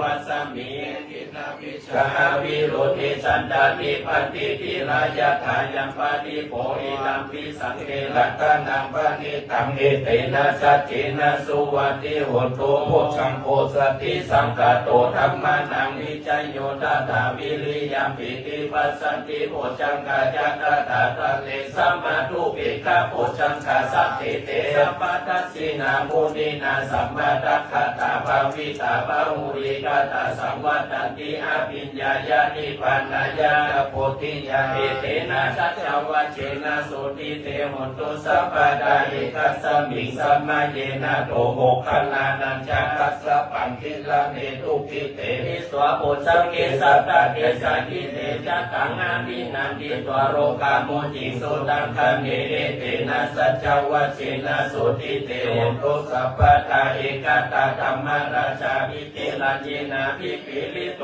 จุระเทเลนะตัญเยวะปนาเปตวานาสัตตลังสัมโมทิตวะจะอาปัตตะตัมมาพุทธาสิริหานาโสเอเตนะสัจวะเชนะโสติเตหนตุสัพพดาภาคีนาเตจะอาปัตตะเยนันนัมปิมะเหสินาภาหะตะกิเลสาวะปัตตานุปาติยัมมะตังเอเตนะสัจวะเชนะโสติเตหนตุสัพพดาสัพเพพุทธะปัลลปัตตะปัจเจกานันจะยังปัลลังอาระหันตานันจะเตเชนะละขัมปันดามิสัพพโสอภิกุณัสสะวิชโยธัมโมโลเกอนุตตโรสัพพสัตตาหิตัทธายะตังทวังคันนาหิเตวะเตปะริวะเชนะจะตันเตอามานุเสหิภวะเตพยะเกนะเกวิเศพุเตอากาละมาลาเนจะสัพพสัมมามาลานามุตโตทะเกตวะกาละมาลิตังทัสเสวะอนุภาเวนะอุตุเตโวสุขิสัตตาสุทัสสีลาสัมมาทายะธัมมังสุจาริตังจาเรตัสเสวะอนุภาเวนะอุตุเตโวสุขิสัตตาลิขิตังจิตติตังปุจากาลนังวจานังคารุมะเตสังเกสนังสุตวะตัสสะอายุภาวะตติอาภิกุณัสสะวิชโยธัมโมโลเกอนุตตโรสัพพสัตตาหิตัทธายะตังระวังกันหาหิเตวะเตปาริวะเจราชาตังเตอามานุเสหิภาวะเกยะเขนะเกวิเศพุเตกาลมาลเนนะจะสัพพสัมมามาลานามุตโตทะเปตวะกาลมาริตันดัสเสวะอนุภาเวนะอุตโตเตโวสุขิสัตตาสุทัสสีลาสัมมาทายะธัมมังสุจาริตังจาเรตัสเสวะอนุภาเวนะอุตโตเตโวสุขิสัตตาลิขิตังจิตติตังปุจังดาลานังวัจจังคารุมะเรสันติสนังสุตวะตัสสะอายุภวัตติอาภิกุณัสสะวิชโยธัมโมโลเกอนุตตโรสัพพสัตตาหิตัทธายะตังตวังกันหาหิเตวะเตปาริวะเชนะเตอามานุเสหิภาวะเตวะยะเกนะเกวิเศพุเตอาคาลมาลาเนนะจะสัมปัสสะมามาลานาอุตโตทะเปตวะกาลมาริตังทัสเสวะอนุภาเวนะอุตโตเตโวสุขิสัตตาสุทัสสีลังสัมมาทายะธัมมังสุจาริตังจาเรตัสเสวะอนุภาเวนะอุตโตเตโวสุขิสัตตาลิขิตังจิตติตังปุจันตาลานังวัจจานังบังลุงปะเลสังเกสนังสุตวะตัสสะอายุภวัตติยัจจตาเทวะจัตตามาจัตตามหาพระมาจัตตาอิสิจัตตามหาอิสิจัตตามุนีจัตตามหามุนีจัตตาปุริสัจจัตตามหาปุริสัจจัตตาจักรวติจัตตามหาจักรวติจัตตาพุทธจัตตาปัจเจกพุทธจัตตาอรหันตจัตตาสัพพสิทธิจัตตานันจัตตาสัพพโลกาจริยานังจัตตาสัพพโลกาธิปติยานังจัตตาเอเตนะสัจจวัชเชนะตุยหังสุวัติโหตุตุยหังสวาหายะนะโมพุทธัสสะนะโมธัมมัสสะนะโมสังฆัสสะไสยติตังหูรูสวาหายะจัตตาเทวะจัตตามจัตตามหาพรหมจัตตาอิสิจัตตามหาอิสิจัตตามุนีจัตตามหามุนีจัตตาภูริจัตตามหาภูริจัตตาจักรวติมหาจักรวติจัตตาพุทธจัตตาปัจเจกพุทธจัตตาอรหันตจัตตาสัพพสิทธิวิจัตตานังจัตตาสัพพโลกาจริยานังจัตตาสัพพโลกาธิปติยานังจัตตาเอเตนะสัจจวัชเชนะตุยหังสุวัติโหตุตุยหังสวาหายะนะโมพุทธัสสะนะโมธัมมัสสะนะโมสังฆัสสะไสยติตังหูรูสวาหายะจัตตาเทวะจัตตามจัตตามหาพรหมจัตตา อิสิจัตตามหาอิสิจัตตามุนีจัตตามหามุนีจัตตาปุริจัตตามหาปุริจัตตาจักรวัติจัตตามหาจักรวัติจัตตาพุทธจัตตาปัจเจกาพุทธจัตตาอรหันตจัตตาสัพพสิทธิวิชารันจัตตาสัพพโลกาจติยานันจัตตาสัพพโลกาธิปติยานันจัตตาเอเตนะสัจจวัจเจนะตุยังสุปฏิหุตุตุยังสวหายะนะโมพุทธัสสะนะโมธัมมัสสะนะโมสังฆัสสะไสยติธังหูรูสวหายะสัตตะพุทธรัตนังโอสัทังพุทธัมมังวะรังหิตังเทวมนุสานังพุทธเตเชนะโสตินานาสันตุปัตตวาสเพทุขารูปัสสะเพตุเตสักขะตวามาลักขานังโอสัทังวะรังปริราหุปัสสะมานันธรรมะเตเชนะโสตินานาสันตุปัตตวาสเพปัญญาหุปัสสะเพตุเตสักขะตวาสังฆรัตนังพุทธังมังวะทังอาหุนายะปะหุนายะสักขะเตเชนะโสตินานะสันตุปัตตวาสเพโรคารุปัสสะเมตุเตยะสิทธิฐานังลาภโสติภะกะยังสุขังพลังสิริอายุจะวันโนจะโภกังบุติจัญญสวาสัตตวาสัจจะอายุจะชีวสิทธิภาวันตุเต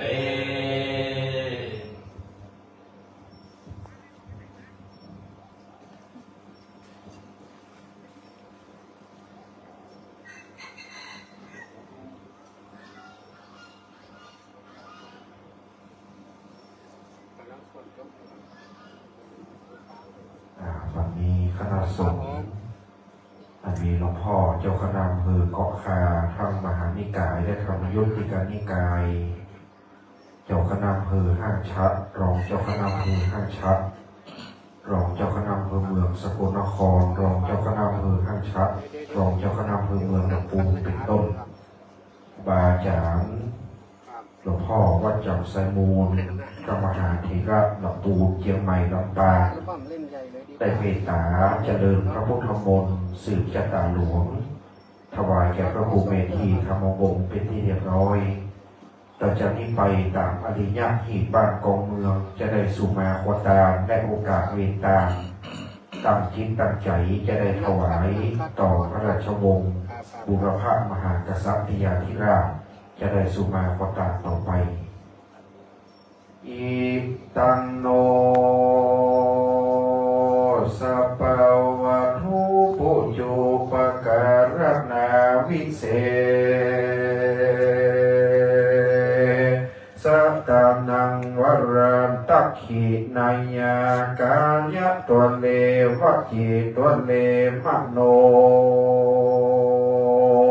ตัวเลสันจิจามปมาเตนวาสันจิจามปมาเตนวากายกรรมเมนะวาวจีกรรมเมนะวามโนกรรมเมนะวาอติตะโตสัมปัจจุปนะโตสังอนาคตโตสังสัพพันโตสังฆมันตุโนโยสัมนิสิโนวราโปธิโมเลมาลังสเสนังมหันติงวิจโยสัมโพธิมากันเจวะอนันตัญญาโนโยโลกุตโมตังปนามามิพุทธังตังปนามามิธัมมังตังปนามามิสังฆังสุรนันตุโหนโตเตวะสังฆาโยนุราฟังราเทปกานานาหมวดหมู่อันสถิตอยู่ภูวิมานจุงจักฟังเสียงสากล่าวอูอันคาจักเปล่าประวัติกล่าวของตามตั้งเทวดาตนนั้นรักษาขันธสันดาลศรัทธาจุภูรักษากูหอเรือนรักษาปิ ปีเดือนวันยามตั้งเทวดาตนอันรักษาไรนากามาเขตพัตเตบ้านเมืองฝ่ายรักษาเจนบ้านเจนเมืองตั้งพรหมเทวดารุกขเทวดาอากาศเทวดาปัพพตาเทวดารุกขจาใสสลีตุหาวกัมมณีเมฆลาเจิญเทวดาติเตน้อมนิวเนตโมตนาตังพระญาอินตาผู้บาทตนองค์คานฟ้าเฟืองตั้งเต้าเจืองขุนพรหมจตุโลกกบาลตั้งสี่ยักขียักขาตนมีฤทธานุภาพตั้งกลุ่มพันผาไพรีตั้งนางนาคไทยแม่ธรณีสัตดีกุตตาอมาตนจำบุญและตนจำบาปตนจำน้ำยาหมายตาตั้งพระยามาตนใจหาหาวติดเตะเต้าไปบนหนอากาศไปไตราธรณีเทวดาเจ้าอันอยู่เฝ้ารักษาวัดคำขุนทรัพย์จามมาเทวีนครลำปางตัตตินีเป็นเก้ากอคออันเจอมวลหมู่เจ้าเข้ามาสู่โมตนาตามซึ่งวันละขีญาเจ้าสมณะศรัทธาและมูลศรัทธาบูชาตั้งหลายจะได้ฮือตามในตีคากาละบัดนี้ยามนี้น้ำจุงจะมีเตรียมแต่ดิลีสาธุโอกาสะสิริวิสุทธะมกุตตปวโรธโสอุดมพระบรมมาพุทธาธิพไลยรัตนพันแถวพระแก้วเจ้าตั้งสามประการก็ยังปรีบานงามสะเตืองเหลืองเลือเพื่อคือศรัทธาบูชาตั้งหลายได้ปั้มเป็นตานะปารมีศีลปารมีไว้เป็นยอดขอดไว้กับตนกับตัวบ่มือขูดมัวใบบอดตัดหลอกได้สองทันลัดทันลายังโลกิยะและโลกุตละมักกะภละนิพพานไปนาอัจจในวันนี้ก็หากเป็นวันดีติที่ใจยมังกะละอันประเสริฐดีงามล้ำเลิศยิ่งกว่าวันและยามตั้งหลายวันเม่งก็หมดใส่วันไตก็หมดปอดนักขัตตะฤกษ์ก็มาได้จองยอดมหาธนังพระผู้พันก็มานั่งเหนือแต้นแก้วหาเป้แล้วหมู่มาลังตั้งหลายก็มาได้วันยามนี้เป็นวันเดือน6เหนือออกได้เก่าคำพรำว่าเป็นวันศุกร์ที่7เดือนมีนาคมศาสนาพระสมณโคดมได้2,568 ปีได้มาจุกจอดรอดเพิ่มเติมแก่วันคล้ายสู่พิการวันคล้ายวันเกิดวันอันผาเสือแห่งตั้นพระครูเมธีธรรมวงศ์เจ้าตุกชนะเมธอัตตทีโปหรือว่าเจ้าตุกลำปางอันว่าราชสกุลณลำปางเป็นเจ้าคณะตำบลใหม่พัฒนาเจ้าอาวาสวัดธรรมขุนทรัพย์จามเทวีเจริญมงคลอายุดีครบไข่5 ทศวรรษคือว่า50 ปีใหญ่มาเติมได้มารอดมาเถิดในกาลบัดนี้นาก็ได้กระทำมังกรกรรมเททองหล่อพระลูกวันพระกษัตริย์บูรพมหากษัตริย์ปีญาธิราชเจ้าอันมีรูปพระอัครราชญาเธอเจ้าครอบฟ้าสิริโลจาเจ้าสลีมโนจาเป็นเก้าและกระทำการสืบโอลาจตาคือเป็นมังกรใหญ่มาไขว่มาเติมได้มารอดมาเทิมกาลับบัดนี้ก็ได้แปลกันสนงคงควายตกแต่ง ตามปีนแป้งแต่โบราณมีตังบุผาบานดวงดอกไม้เข้าตอกและลำเตียนจตุปัจจัยไตยวัตถุตาพัตตาหารหลายสิ่งอันเป็นอาหารรสยิ่งพร้อมทุกสิ่งตานังสัพพะวิวารังพร่ำพร้อมมาตั้งไว้กลางกองสองนาแห่งพระเกี่ยวเจ้าตั้งสามประการขอพระเกี่ยวเจ้าตั้งสามประการจุงมีธรรมเมตตาไหวนาปฏิกะหะรับเอายังวัตถุยิ่งสิ่งของตามพัตตาหารและสหัสปริวารตามตั้งมวลฝูงนี้เพื่อมือเลี้ยวสียังกัมมะกัมผาธนาสมิชันตุจุเพื่อได้ปันอุดมสมสาระพุทธิจุเยื่อมจุประการกุศลบุญญาลายสีขียาตามอันเจ้าตุชนะเมตนลำปางพระภูเมธีธรรมวงศ์กับตังพระภิกษุสงฆ์สามเณรเจ้านายฝ่ายเหนือณลำปางณลำพูนณเชียงใหม่ศรัทธาข้าหบดีตามณบดีน้อยใหญ่ที่ได้อุปถัมภกะวัดถ้ำขุมทรัพย์มาแต่เก้าได้หลังน้ำยาดกระตำบุญฮือตาจะได้อุทิศฝากไปหาเทวบุตรและเทวดาตนรักษาวัดวาอาวาพุทธศาสนังตตินีเทวดาเจ้า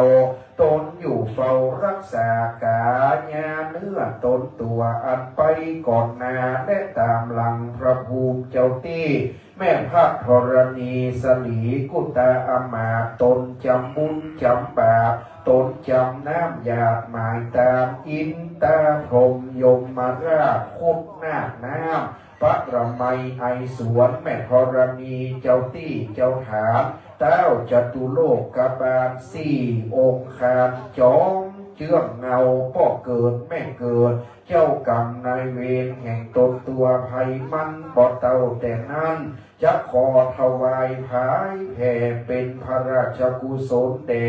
ดวงพระวิญญาณบูรพมหากษัตริยาที่ราชเจ้านับตั้งแต่เก้าสืบเดิมมาคือว่าดวงพระวิญญาณแห่งพระแม่เจ้าจามเทวีคัตติยราชนารีปฐมวีรกษัตรีสีหฤหุ่นใจดวงพระวิญญาณพระเจ้าอนันตยศพระเจ้ามหันตยศอันว่าได้เป็นตนราชวงศ์แห่งเมืองลำปางศรัทธาน้อยใหญ่ยิ่งใจตั้งหลายจุผู้จุคนจะได้แผ่พายถวายถึงแก่ดวงพระวิญญาณพระเจ้าทิพยจักรสุรวะหรือใจสงครามเจ้าป่อนางติดจ้างกับตังพระแม่มหาเทวีแม่เจ้าปิมปาราชเทวีพระโถมบรมวงศ์พระราชวงศ์ทิพยจักราธิวงศ์เป็นเก้าดวงพระวิญญาณยังพระอัครชายาเธอเจ้าครอบฟ้าสิริโรจาเจ้าสลีอโนจาเป็นเจ้าดวงวิญญาณบูรพมหากษัตริย์ทิญาธิราชแห่งนครลำปางเขลางเขงหองนครลำปูนเต้ต้องสืบเป็นมานครล้านนานพบุรีสลีปิงใจเชียงใหม่แก้วกวางถึงพระมหากษัตริย์องค์สุดท้ายของนักคราคือว่าเจ้าปุญญาวาบงมานิตอันได้ครองเมืองละกรเขลางองค์สุดท้ายเจ้าหลวงจักรคำขจรศักดิ์อันเป็นที่ประจักษ์สืบมาว่าได้ของนักขราหลับปูนใจและเจ้าหลวงพลตรีมหาอมาตย์โทเจ้าแก้วนวรัตน์ของนักขเลศสถาผลนพบุรีมณฑลพายัพนครเชียงใหม่เจ้าหลวงองค์ใหญ่ ในพระราชวงศ์เจ้าเจตตนทิพยะจักราธิวงศ์สืบนั่งเต้นคำเหลี่ยมสืบมาบ่เต้าแต่นั้นได้ปากันตกแต่งดามายังไม่กั้มสลีหมากเมียงปูบุรีเข้าเปลือกเข้าสารเป้าตานและกวยหอยจ้อน้อยตูงใจกวัดเกว่งไกวไปมายอดยอยเลื่อเรืองงามมาตั้งในสันทาตัตตินีเพื่อจะพายแผ่อุทิศไปถึงแก่พญาอัฏฐป่าประคอกเจ้าตังแปดอันเตียวพัดเวทไปมาในตัวตสะ12 ราศีมีพระอาทิตย์จันทร์อังคารพุธพฤหัสศุกร์เสาร์ราหูเกตนกพาคาตังเกานาคัตตะเลิกเจ้าสาว7 ตัวแม้นว่าตัวใดตัวหนึ่งได้เสด็จมาถูกตองปองลักษณะจัตตามาข่มมาแลยังจัตตาพระครูเมธีธรรมวงศ์เจ้าตุชนะเมธนักลำแปลงแม่นว่ามาถูกจันต้นจันกลางจันปลายขอก็ได้มาเปิดปนเสียยังกุปปัทวะกังวลอนทลายเพื่อได้กลับกลายเป็นโสมะหากตัวใดเป็นโสมะแล้วจุกนำมายังโจกปีโจกเดือนโจกวันโจกยามอายุปีอายุเดือนอายุวันอายุยามเมื่อเจ้าตุ้ชนะเมธมีผิวพรรณวรรณงามผ่องแผ้วได้พ้นเสียจากโรกาพยาธินับตั้งแต่นี้ไปนาเพื่อได้อยู่นำศรัทธากินนำศรัทธาตาสร้างสมปานบารมีไปสร้างวัดธรรมขุมทรัพย์น้อมนำเพื่อได้เกิดบารมีใหญ่เพื่อมีศรัทธาหลั่งไหลมาจากอนุทิสะนาทิสะจตุทิสะอัฏฐทิสะทัพทางหลั่งไหลมากั้มสมปานบารมีเจ้าตุชนะเมธนักลำแปลงจะขึ้นจะแซงจะห้างจะแปลงอันใดเพื่อได้สำเร็จเร็วพันตั้งใจหันต่อหน้าตั้งตาเพื่อได้เจริญวัฒนาไปในบวรพระพุทธศาสนาอย่าได้เจ็บอย่าได้ไหมอย่าได้ไข้อย่าได้หนาวเพื่อได้มีอายุมันยืนยาวยิ่งโยดมีเงินคำหลายล้านโกนเต็มแสนกินก็อย่าบกจกก็อย่าบางกินอย่าผ่านตามอย่าเสียงให้ได้เตี้ยงเต้าจำเริญดีเข้าของมีบ่ขาดได้หลังน้ำหยาสร้างสมปานไปสร้างวัดในวัดละพุทธศาสนาได้จำเริญวัฒนาเสียงคิดและทิฏฐิการยืนยาวนานนั่งจูงจะมีเตี้ยงแต่ดีลีสุตินังวัตเมตานังอาสวะขยาวหังนิปานะปัจจโยโหตุโนนิจังวัตนิปานังสุขังวัตนิปานังสาลังวัตนิปานังนิปานังปัตระมังสุขังนะโมตัสสะภะคะวะโตอะระหะโตสัมมาสัมพุทธัสสะนะโมตัสสะภะคะวะโตอะระโตสัมมาสัมพุทธัสสะนะโมตัสสะภะคะวะโตอะระหะโตสัมมาสัมพุทธัสสะอิมานิมัจยังพันเตภัตตานิสัพปริวารานิภิกขุสังคัสสะโอโนชยามะสาธุโนพันเตภิกขุสังโฆอิมานิภัตตานิสัพปริวารานิปฏิคันหาตุอัมหากังทีครตังหิตายะสุขายะข้าแต่พระสงฆ์ผู้เจริญข้าพระเจ้าทั้งหลายขอน้อมถวายภัตตาหารกับท่านของบริวารทั้งหลายเหล่านี้แด่พระสงฆ์ขอพระสงฆ์จงรับ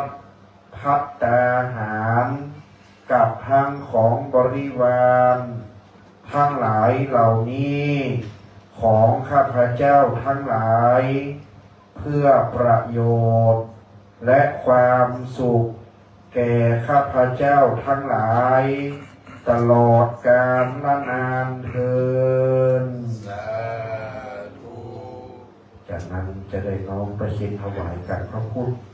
นิมนต์พระครูเมธีธรรมวงศ์เจ้าตุ้ชนะเมธอันดับทีโปนั่นลำปางเป็นเจ้าสมณศรัทธามีอายุเต็ม5005ก็แน่เลยจะเข้าลำปางกับเนี่ยวันนี้โอ้ได้รางวัลที่1เป็นอย่างไรวันเกิดเจ้าตุ้วันทำขุมทรัพย์เขาว่า50เต็มพอดีเป็นมังกรนะครับต่อจากนี้ไปผู้หลักผู้ใหญ่ดังต่อไปนี้นะครับเรียนตามลำดับท่านพันเอกพิเศษเจ้าเด่นดวงนั่นลำปางตั้งต้นที่หลวงพ่อเจ้าคณะอำเภอรูปที่1มีเกณฑ์ให้เลยครับประเคนเสร็จเรียบร้อยกับที่นั่งรับรองนะครับรูปต่อมาจึงเจ้าป่ารัตนาที่พยาเดชแม่เชียงใหม่น้อมนำถวายเจ้าป่าสุภานีนั่นลำพูนน้อมนำถวายครับเอาเจ้าหม่อมโบกี้นั่นลำปางไปใกล้ๆอายุลบไปกันเขียนลบไปมาเกณฑ์ใกล้ๆไม่หนักลบเลยไม่ให้ลดไปจะได้ง่ายจะหมองไปเกณฑ์จะรูปหนึ่ง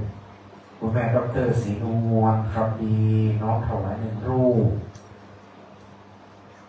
คุณปาเมล่าโบมาว่องวันนิดน้องถวาย1 รูปคุณรัตนาขีคีรีถวาย1 รูปคุณพิสิทธิ์แตงอ่อน1 รูปคุณชลิดาเกณิกาวัฒนศิริ1 รูปคุณปาเมล่าโบมาว่องวันนิด1 รูปท่านเจ้าชาวคอนนั่นลำปางถวาย1 รูปคุณวัฒพลพิมพิพัฒน์1 รูปคุณนางไทยพิมพิพัฒน์1 รูปร้อยตำรวจเอกผู้ที่6ผ่านสำแดง1 รูปคุณสวภาผ่านสำแดงน้องนำถวาย1 รูปคุณพ่อไคจิตธรรมโรจน์พินิจแม่ครูบุญเรืองพวงแก้วไปถวายด้วยนะครับเจ้านายเครือญาติเจ้าหน้าที่วัฒนธรรมลำปางไปร่วมกันประเคนถวายนะครับเรื่องสำนักพุทธที่มีในศาลานอกแห่งนะครับถ้าตมานิติมาขอเชิญศาลาด้านนอกเลยนะครับพ่อหลวงผู้ใหญ่กวินศักดิ์คุณเบญญาประกอบศิลป์ไปศาลาด้านข้างศาลาโบราณเจ้าหน้าที่สำนักงานพุทธสำนักงานวัฒนธรรมลำปางผู้ใหญ่กวินศักดิ์กรรมการวัดเฮาไปถวายที่ศาลาข้างนอกในเชิงครับออกไปด้านที่ตะวันตกเป็นสำนักพุทธเป็นวัฒนธรรมเป็นพ่อหลวงผู้ใหญ่บ้านสารวัตรแพทย์กำนันเจ้าสภาเจ้าภาพที่ได้รับเป็นเจ้าภาพย่อการไว้ถ้าได้ประกาศชื่อตอนนี้ขอเชิญใครได้รับเป็นเจ้าภาพไว้อ้อมไปศาลาผ่าตะกูลตัวเจ้าที่ไหนแม่เขาท่านใดที่รับเป็นเจ้าภาพยอดการถวายสงฆ์เจ้าภาพสังฆทานไม่ประกาศชื่อแล้วนะขอให้รู้ตัวเอาว่าเขาเป็นเจ้าภาพที่อ้อมไปศาลาตะวันตกผู้ใหญ่กวีทรัพย์ช่วยขอกันกระเด็นก็กำลังไปหลายท่านประเคียนเลยเจ้าภาพปัจจัยถวายสงฆ์เจ้าภาพสังฆทานถวายพระสงฆ์ที่ได้ภาวนาแล้วก็ชำระปัจจัยไว้ได้ถวายไว้เรียบร้อยได้จัดใส่ซองไม่คือละรูปใดก็ได้ถึงรูปใดก่อนเกณฑ์รูปนั้นเกณฑ์รับพิกไปนั่งแถวที่1แถวที่2แถวที่3เกณฑ์ได้เลยศาลาบรรทกที่ได้รับเป็นเจ้าภาพยอดการเข้าไปแถว2เข้าไปแถว3ผู้ใหญ่ก็มีศักดิ์กำลังกำกับดูแลให้นะครับช่วยกันใครเป็นเจ้าภาพยอดการประกาศเจ้าภาพย่อเจ้าภาพปัจจัยเจ้าภาพสังฆทานที่ได้รับไว้เข้าไปประเคนได้นะครับ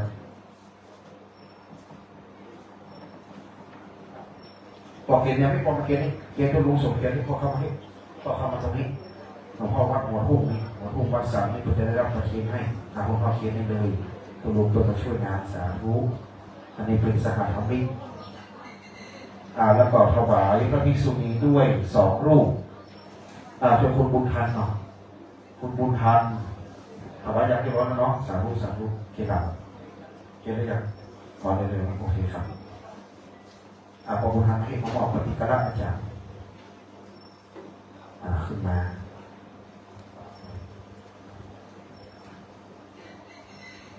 ด้านปูนด้านศาลาวังโต๊ะประเคนให้ครบถ้าว่าเจ้าภาพมาไม่ครบก็ผู้ใหญ่กวินศักดิ์เป็นผู้ประเคนให้หมดถ้าว่าเจ้าภาพมีก็เชิญเจ้าภาพไปถ้าเจ้าภาพไม่ครบเจ้าภาพอาจจะนั่งลุกไม่สะดวกก็ฝากไปประเคนได้เจตนาตกละไม่มีปัญหาหายห่วงประเคนให้พร้อมแม่เขาเกณฑ์ครบเลยเนอะคุณแม่ตั้งหลังเขาเกณฑ์เลยนะครับเกณฑ์ละปิ๊กมานั่งเก้าอี้เขาจะเอาปอนละ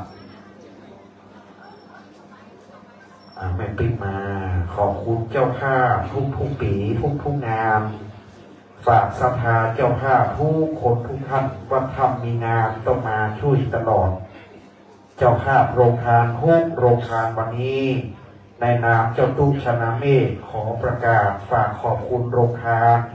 ที่วัดธรรมมีงานก็ขอขอบคุณโรงทานเจ้าภาพพระทหารเพลคณะคุณตุ๋ยหมอปลาคุณมาลัยด้วยนะครับหมอปลาคุณตุ๋ยคุณมาลัยทุกงานเลยไม่เคยขาดแล้วก็เจ้าภาพทุกคณะที่ได้รับเป็นเจ้าภาพปัจจัยร่วมทำบุญมางานทุกงานของวัดธรรมเราต้องมาเหมือนขาดเนอร์คือหลายละเอียดวันนี้เจ้าตู้ก็จืดอกจืดใจวันเกิดปีนี้หันศรัทธามาหลายก็จะอายุยืนเป็น100 สาวจะเอาเหลือเจ้าหมอนก็เลยเจ้าหมอน103เจ้าตู้จะเอา100 สาวดังนั้นอายุมั่นขวัญยืนต่อจากนี้ไปจะหยาดน้ำใหม่ตามที่มนต์หลวงพ่ออนุโมทนาครับยะถาวาริวะหาปุราปริปุเรนติสาคารังเอวะเมวะอิโตทินังเปตานังอุปกัปปติอิชิตังปฏิตังตุมังทิปะเมวะสเมชะโตสัพเพปุรินตุสังกปาจันโนปนะระโสยะถามณิโชติระโสยะถา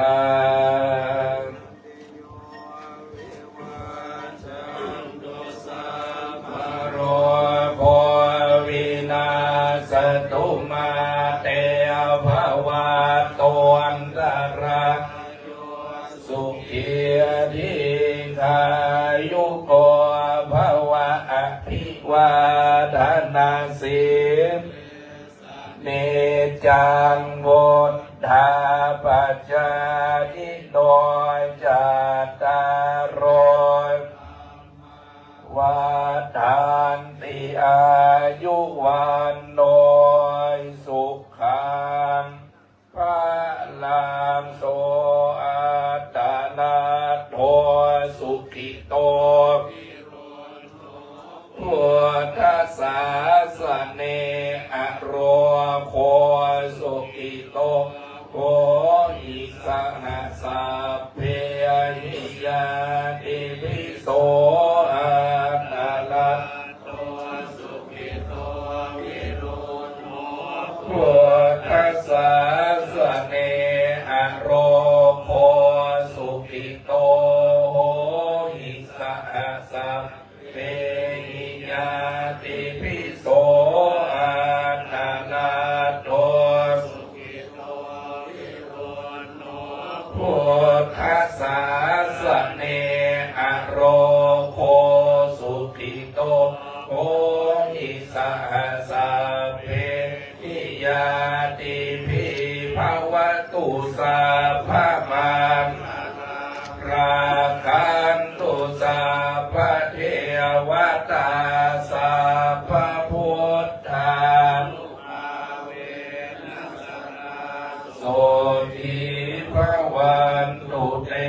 ภวันตุสัพพมังคลังราคันตุสัพพเทวตาสัพพธรรมานุภาเวนัสสนาโสติภวันตุเตภวันตุสัพพมังคลังราคั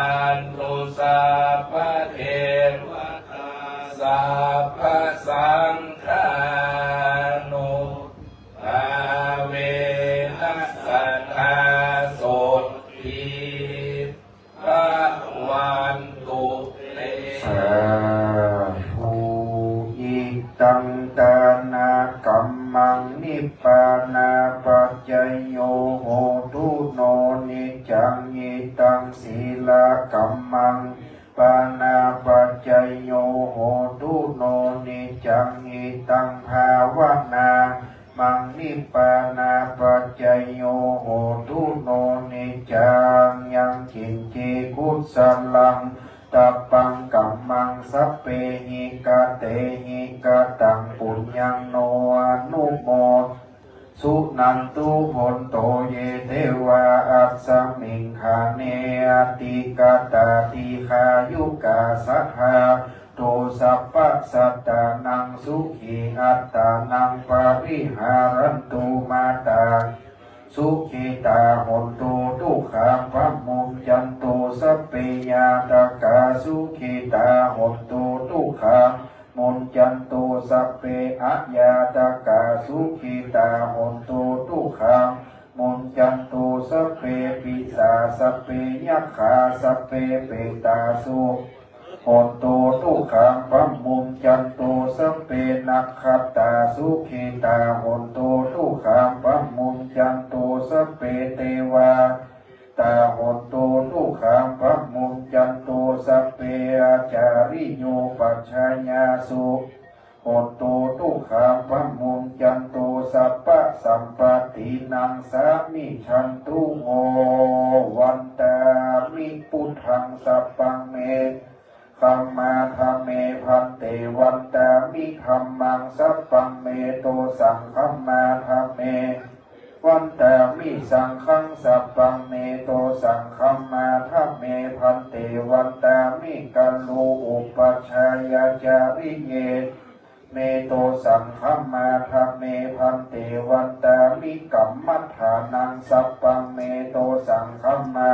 เมพันเตวันตามิอาราเมปัฏฐสีมายังสัพพังเมคัมมาธัมเมพันเตวันตามิเจติยังสัพพังสัพพะทาเนสุปฏิสลีราธาตุมหาโพธิงพุทธรูปังสักกัลลังสัตตานากะโลเกเทวะรัมมะโลเกจัมปูทิเปลังกาทิเปสลีราธาตุโยเกสาธาตุโยวระหันตาธาเจติยังกันทะกุติจตุราสีติสาหัสเสธรรมะขัมเพสัพเพปาตะเจติยังอะหังวันตามิสัพพะโสสุมาหลวงพ่อเจ้าคณะอำเภอวัดสาราดงนามบ่คือเป็นบาปเป็นกรรมพร้อมกันนะครับเน้อวันตามิพันเตสัพพังอัมปาราทังคัมมาเมพันเตมยากะตังปุญญังสามินาอนุโมตัปปังสามินากะตังปุญญังไมหังตาตัปปังสาธุสาธุอนุโมทามิจากนั้นนิมนต์หลวงพ่อประพรมน้ำพระพุทธมนต์แต่จากนั้นจะได้รับน้ำมนต์จากหลวงพ่อเจ้าคณะอำเภอและกรวดผมศรัทธาเป็นลำดับต่อไปสยันโตโพนิยาภูเรสยานานาติภาคโน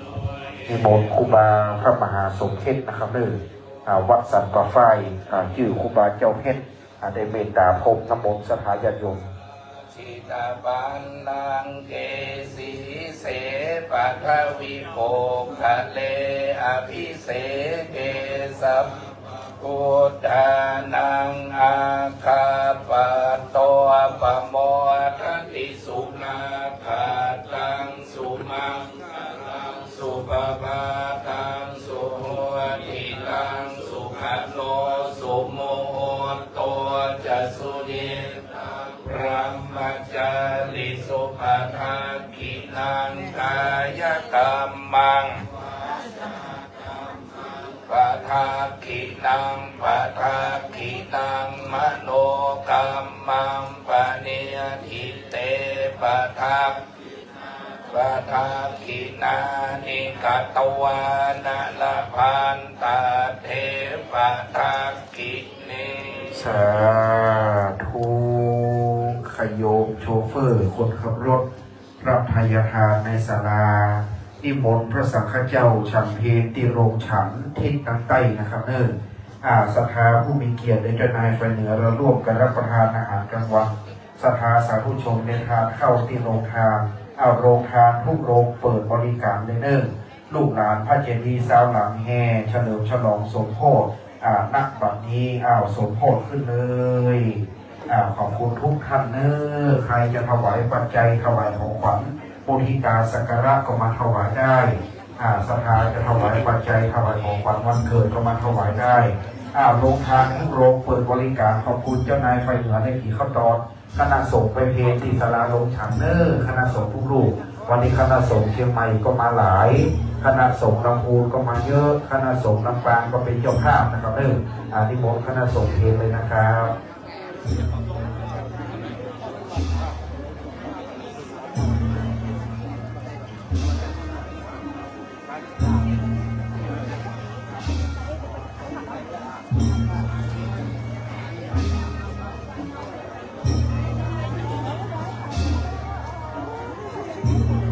เพหมอหันมันแคบก็เพบอก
รถยนต์นิสสัน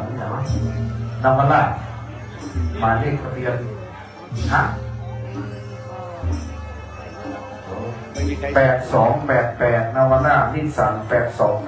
8288กรุณาย้ายรถด้วยนะครับนิสสัน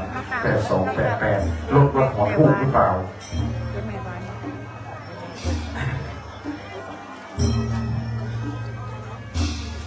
นิสสัน8288ให้รถกับมือโอ้ยคุณแม่ดร.ศรีนวลจะมอบเค้กถวายเค้กวันเกิดเดี๋ยวเราจะเอาไปโบกแล้ว แม่ดร.ศรีนวลแม่รัตนาจุเทียน โอเคครับ ให้ยูช่วยร้องก่อนค่ะหนึ่งสองโอเคครับ แม่ดร.ศรีนวลเทียน50 เล่มพอไหมอายุ50อ่ะมีทั้งหมดเทียน50 เล่มอ่ะเอาไปถึงนะเอา9 เล่มพอหรอ9 เนาะตุลุงอายุลุงตู้อายุ50แล้วนะลุงตู้เป็นตุลุงแล้วนะ50นี่เป็นลุงตู้แล้ว เรียบร้อยครับ ฮะ ถ้าว่าลุงตู้ปีหน้าไม่ได้มาแล้วก็เป็นพี่ตู้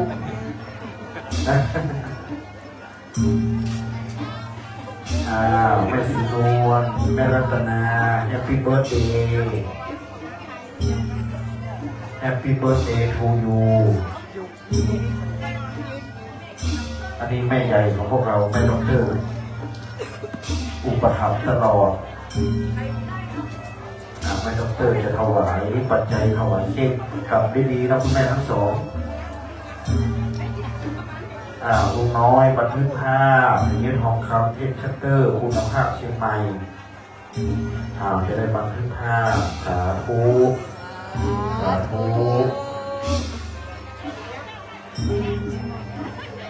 ชื่อเบิร์ดเดย์ถวายน้ำเปล่าถวายมาลัยดอกไม้สดสาธุ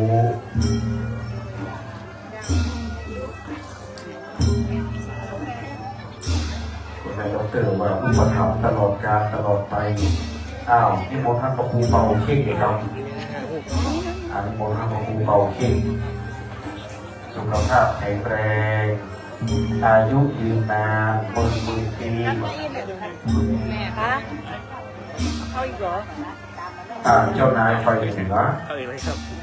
ราชตระกูลนั่งนำปลาเทียนใหม่ลำพูนลูกหลานเจ้าหนามไปกินข้าวคอนเทนเนอร์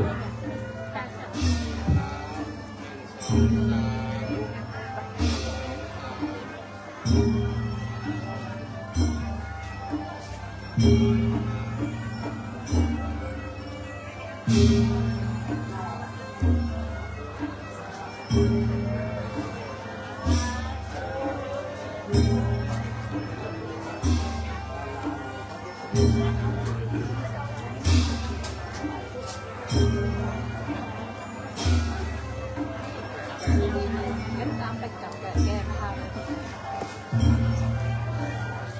เดี๋ยวมาใหม่ค่ะ